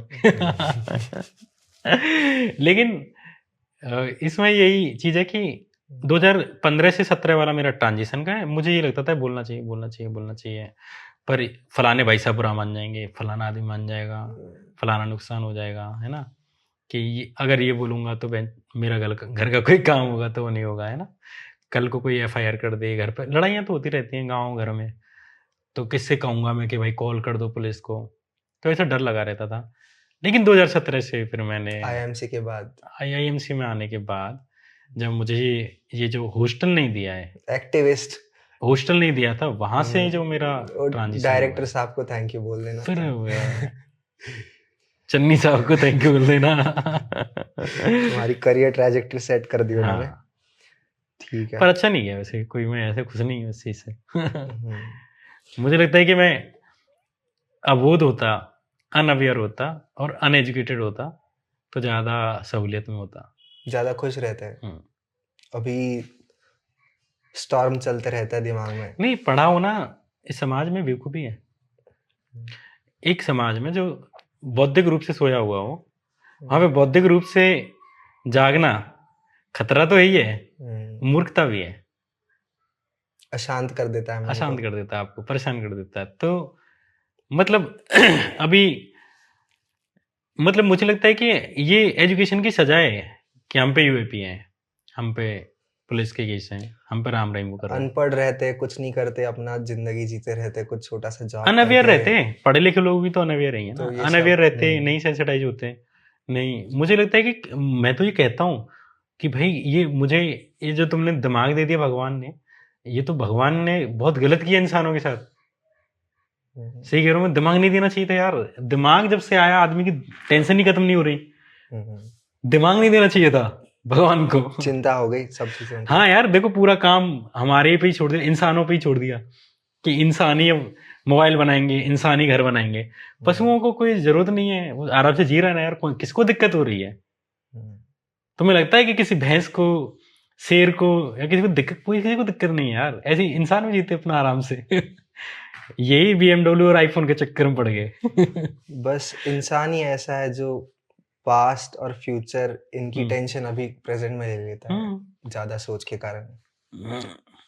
ठीक है, अगर मान लो तुम्हारा चैनल बैन हो जाता है, सरकार कर देती है या कोई कर देता है, यूट्यूब कर देता है, तो क्या करोगे फिर? इससे अच्छा क्या होगा? शांति से जियोगे फिर? यार देखो, मुझे वैसे छोड़ के जाऊंगा तो ये होगा कि साला भाग गया डर के मारे अब देखो इसमें बेइज्जती आता है, इसमें हीरो बन जाओगे तुम। अगर बैन कर देता तो फिर छोड़ दूंगा, छोड़ दो। इससे ज्यादा अच्छा एंट्री गेट आपके लिए, एग्जिट गेट क्या होगा? मैंने क्या कहा कि मैं कोई क्रांति मेरे से नहीं, मतलब वो छोड़ दो, क्रांति के लिए देश है भी नहीं, है ना। ये देश जो है इसको तो नायक चाहिए, इनको तो ये पीछे भागने वाले लोग हैं, चेले है ना। चाहिए। राजा चाहिए इनको, ये राजाओं से ही पला है, हमेशा नायक चाहिए इनको, नायक और दुश्मन। इत्तेफाक से अभी नायक और दुश्मन दोनों इनको बहुत क्लियर क्लियर है इस देश में लोगों को, है ना। तो ऐसे देश में आप क्रांति लाके क्या कर लोगे? और सबसे बड़ी बात, मैं अकेला क्यों करूं?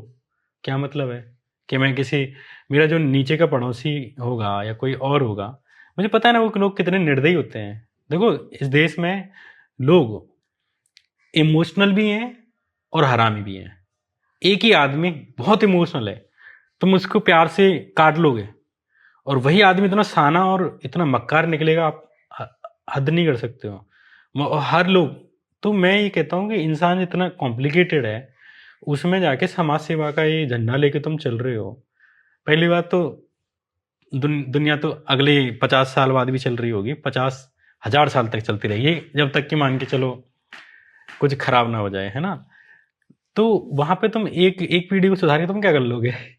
तो मुझे सुधारने वाला, मैं इसको ऐसे ही देखता हूँ कि दुनिया अगर खराब भी रहती है तो भी उस दुनिया का कोई मतलब नहीं है, और दुनिया अच्छी भी हो जाए तब भी उसका कोई मैटर नहीं है, क्योंकि दुनिया जो एग्जिस्ट ही नहीं करती, ये तो सब फालतू चीजें चल रही जाना हैं। है अपन को। अपन को तो जाना है भाई। तो क्यों कर रहे हो ये?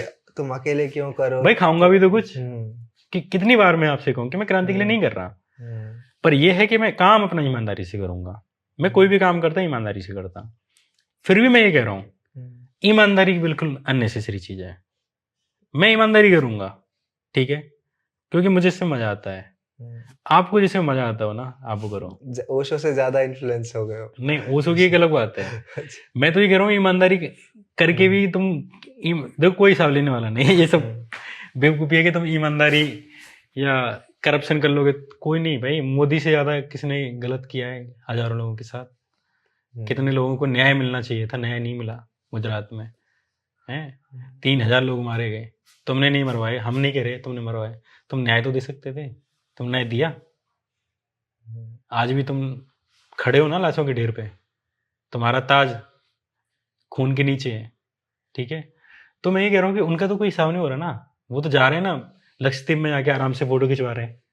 क्या पढ़ाई करी है तुमने? कौन से यूपीएससी के? तुमने आईआईटी निकाली है, मैंने आईआईएमसी निकाली है, इन्होंने कौन सा एग्जाम निकाला है जो प्रधानमंत्री बने बैठे हैं?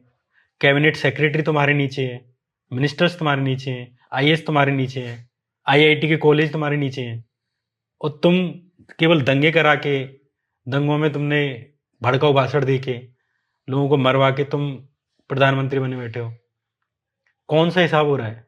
तो मैं यही तो कह रहा हूँ ना कि भाई इतना लोड क्यों ले रहे हो? पाप कर लोगे तब भी कुछ नहीं हो रहा, और ना कोई भगवान तुम्हारा हिसाब ले रहा, कोई नहीं ले रहा। तो तुमको जो अच्छा लगता है, अगर तुमको ईमानदारी से मजा आ रहा है, ईमानदारी करो। तुमको भी ईमानी से आ रहा है तो तुम करो भाई, तुमको जो करना है। तुमको मैं यही कहता हूँ कई बार कि ये जो कमिटमेंट शादी वादी का भी मेरा चलता है, मैं बोला भाई तुमको जो करना है करो, कुछ भी गलत नहीं है, लेकिन तुम्हें मजा आना चाहिए। बस ये है कि तुमको लग रहा है कि भाई तुम्हारी सो कॉल्ड ईमानदारी से तुमको शांति मिलती है, तो फिर ईमानदारी करो। बट अगर ये ईमानदारी तुम्हें सताने लग जाए तो छोड़ देना। यही है, इतना सही कॉन्सेप्ट है मेरा। सिंपल सा फिलॉसफी लाइफ की है। तो लाइफ का क्या गोल है तुम्हारा? कुछ नहीं। 10 साल बाद ऐसा कुछ सोचते हो कि श्याम मीरा सिंह? 10 दिन का नहीं पता। ना तो इतने बड़े हम सोचते। दूसरा ये क्या, मेरा तो सामान लेके बैठा हूँ मैं। अच्छा। आओ मार जाओ, या कैसे भी कुछ हो जाए, कभी भी हो जाए, आज से 50 साल बाद, 100 साल बाद, नेचुरली अननेचुरली सामान लेके बैठे हम तो यूं एकदम तैयार टाइट जाने के लिए। जाने के लिए। तो यही है कि जब मैं इसको ना ऐसे देखता हूँ मैं सारी चीज़ों को, कि फिर मुझे ऐसा नहीं लगता कि कुछ अचीवमेंट जैसी चीज़ है कि 10 साल बाद क्या लोग हैं, है ना। मैं बहुत बार सोचता हूँ कि मैं ये यूट्यूब चैनल क्यों चला रहा हूँ, मुझे क्यों चाहिए ये, मुझे सब्सक्राइबर क्यों चाहिए। मेरा अगर खाने का है अभी, देखो मैं परिवार चलाना है, लोगों के साथ रहना है। दूसरे कि आपका काम अच्छा भी हो, आपके काम से लोग अप्रिशिएट भी कर रहे हैं तो ठीक है, पर वो मेरा बाई प्रोडक्ट है। वो मेरी कभी भी चाह नहीं है कि लोग मुझे आके, मैं कोई अच्छा काम कर दूं, लोग मुझे पसंद करें टाइप का, क्रांति हो जाए, वो सब बाई प्रोडक्ट है। क्रांति बाई प्रोडक्ट है, काम मेरा मेन है कि मेरा काम है।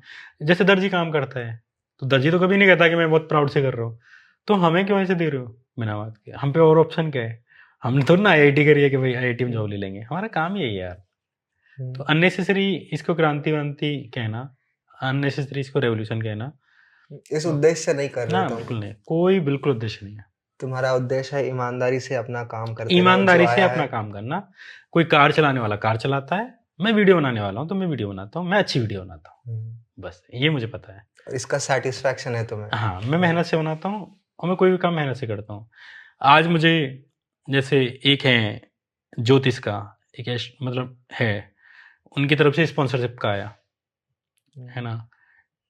जैसे मुझे आते हैं स्पॉन्सरशिप के आते हैं ना चैनल के लिए, कि आप तो जानते हो यार, हाँ ब्रांड डील्स, कि बेट वाले आते हैं, इवन आयुष भी नहीं लेता है ना, बैटिंग करने वाले, कि आप हमारे ऐप का कर दो कि प्रमोशन, फलानी ऐप पे पैसे लगाने से आप पैसे कमा लो के टाइप के, है ना। ये कितने पैसे देने के लिए तैयार होते हैं? 1-1 लाख, 1.5-1.5 लाख।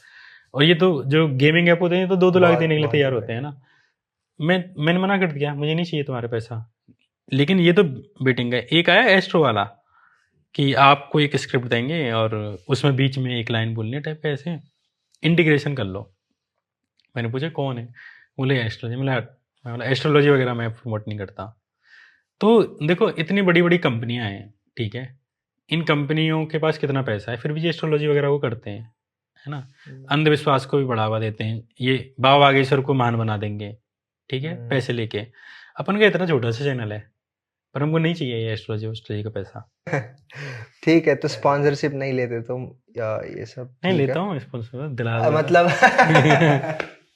खराब डूबियस स्पॉन्सरशिप नहीं लेते, अच्छी चीजों की लेते हो तुम, कि करी भी है तुमने पैसा चाहिए, खराब नहीं चाहिए। तो जो वीडियो बनाते हो ये देख के बनाते होगा कि कौन सा बड़ा आदमी, अब किसको टारगेट करूं मैं, हाँ, ये सोच के बनाते हो? बड़े नहीं, वो छोटे आदमी देखता हूँ मैं। अच्छा, कि कोई बड़े पद पे कितना छोटा आदमी है, तो जो जितना छोटा होता है उसको बनाता हूँ। भाई खतरनाक। तो बड़े पद पे कौन छोटे काम कर रहा है, छोटा आदमी कर रहा है, तो कौन कौन ऐसा आदमी है जो बड़े पदों पे पहुंच गया है, कौन छोटा आदमी है, तो उन पे बनाता हूँ, इस पे वीडियो बनाते हैं। अगली वीडियो किस पे आ रही है फिर, कुछ डिसाइडेड है? बता सकते हो? एक और छोटे आदमी पे। अच्छा, बता सकते हो कुछ उसके बारे में? वो तो पिटवा देगा, वो तो डेफेमेशन डलवा देगा। फिर भी आदरणीय रामदेव जी पे है। अच्छा, हाँ ठीक है। तो अभी चल रही है रिसर्च आदरणीय रामदेव जी के बारे में, ऐसे कि किस तरह से उन्होंने भ्रामक विज्ञापनों के माध्यम से इस देश के लोगों को ठगा। कैसे जब जब कोविड आता है तो कोरोनिल लेके आ गए कि कोरोनिल खरीदो। अब डॉक्टरों, तुम जब आप एक विकल्प देते हो, आप मतलब जो मौजूदा विकल्प है उसको हटा रहे हो ना, तो लोगों को तुम डॉक्टरों से हटा रहे हो, साइंस से हटा रहे हो, और तुम्हारी कोई साइंटिफिक रिसर्च है नहीं, अप्रूवल कोई है नहीं, कहीं कुछ हुआ नहीं, आगे तुम बीच में टपक गए। इनका यही रहा है कि मैगी के टाइम पे मैगी ले आओ, उसका कोई आज तक इन्होंने उस टाइम पे सर्टिफिकेट भी नहीं लिया था मैगी का, मैगी ले आए तुम बिना किसी जांच के वांच के। तुम्हारी बातों से ऐसा लगता है अभी तक कि अन्याय से बहुत चिढ़ है तुम्हें।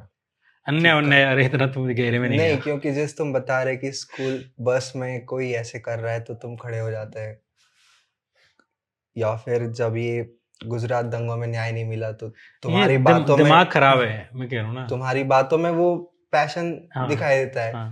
तुम्हें उससे चिढ़ है, उस चीज से तुम्हें, जैसे तुम बता रहे हो कि तुम खुद को लेफ्टिस्ट भी प्राउडली मानते हो, कि वो यही है ना कि जो कमजोर लोग हैं या फिर जिनको न्याय नहीं मिला उसके प्रति तुम्हें थोड़ी सी चिढ़ है। देखो लेफ्टिस्ट जो आइडियोलॉजिकली जो बोलते हैं वो तो शायद मैं उतना मजा हुआ नहीं हूँ, जो एक कहते हैं ना रेड सैल्यूट माओ वाले या जो लोग हैं जो मतलब कम्युनिस्ट टाइप के, वो तो नहीं हूँ मैं। पर ये कि जब आप मान के चलो दो धड़े करते हैं, एक दक्षिणपंथी एक वामपंथी है, आप फिर इधर की हो जाते हो, तो मैं वैसे ही है। पर मुझे इस पर कोई शर्म नहीं है। हाँ बिल्कुल, कोई वो है ये। हाँ ठीक है फिर श्याम भाई, बात करने के लिए अभी लास्ट बात क्या थी वैसे, मैं कुछ भूल गया। वीडियो अगली रामदेव जी के ऊपर। हाँ नहीं आपने इसके बाद जो सवाल पूछा ना, कुछ अन्याय से चिढ़ है आपको, ये बातों से ऐसे समझ आ रहा है कि बहुत चिढ़ है आपको। दिमाग खराब है भाई मेरे, तो सच बता रहा हूँ, मेरा दिमाग खराब हो जाता है। फिर मैं देखता हूँ कि अब तो से लड़ना है टाइप का मूड की बात है वैसे। ऐसे कोई अन्याय अन्याय वाली बात है ना, मसीहा नहीं है, सामने हो रही होगी गलत चीज तो मैं लड़ जाऊंगा। जैसे अभी भी ऐसे रास्ते मिलते ही हैं, कोई भी किसी ऑटो वाले से लड़ रहा है या कुछ होता है तो चुले एक बिना बात की, चुले तो जाके बीच में चले जाते हैं, किसी दिन पिट जाएंगे तो उस दिन से नहीं जाएंगे, अभी तक पिटे नहीं है। तो यही है, थोड़ा आता ही है मजा। ठीक है, फिर इतना हाँ। ही था, अगली बार करेंगे। पर मैं ये चाहता हूँ कि इतनी चुल लोगों में होनी चाहिए, सब लोगों में होनी चाहिए और लोगों में होनी चाहिए। हाँ। इंस्पिरेशन लेंगे, शायद कुछ लोगों को लगेगा कि इतना या फिर यार जो होगी अंदर की तो जागेगी वो। हाँ, इतना सेल्फिश होके क्या ही करोगे, मरना तो तुमको भी है बेटा। यही है। और कुछ आखिरी बताना चाहोगे? नहीं, मैं ये कहूँगा कि आत्मन का अगर आप चैनल देख रहे हैं और आप अगर मेरे मानते हैं कि आप मेरी वजह से आए हैं ना, अगर, तो मैं आपसे ये जरूर कहूँगा कि आत्मन का चैनल जरूर सब्सक्राइब करें। अरे थैंक यू। और अगर आप मेरे लिए भी कुछ देना चाहते हैं तो आज केवल ये दीजिए कि इसका चैनल याद करके आप सब्सक्राइब करके जाएं। अरे ठीक है। और आयुष यादव को थैंक यू, आयुष कारी को बिल्कुल भी थैंक यू नहीं है। ये बहुत हरामी आदमी है और इसका चैनल रिपोर्ट करके आना है। आयुष कारी नाम से इसका चैनल है। चलो ठीक है, thank you. Thank you so much Atman, thank you, मजा आया। टाइम लगा। चलो बाय।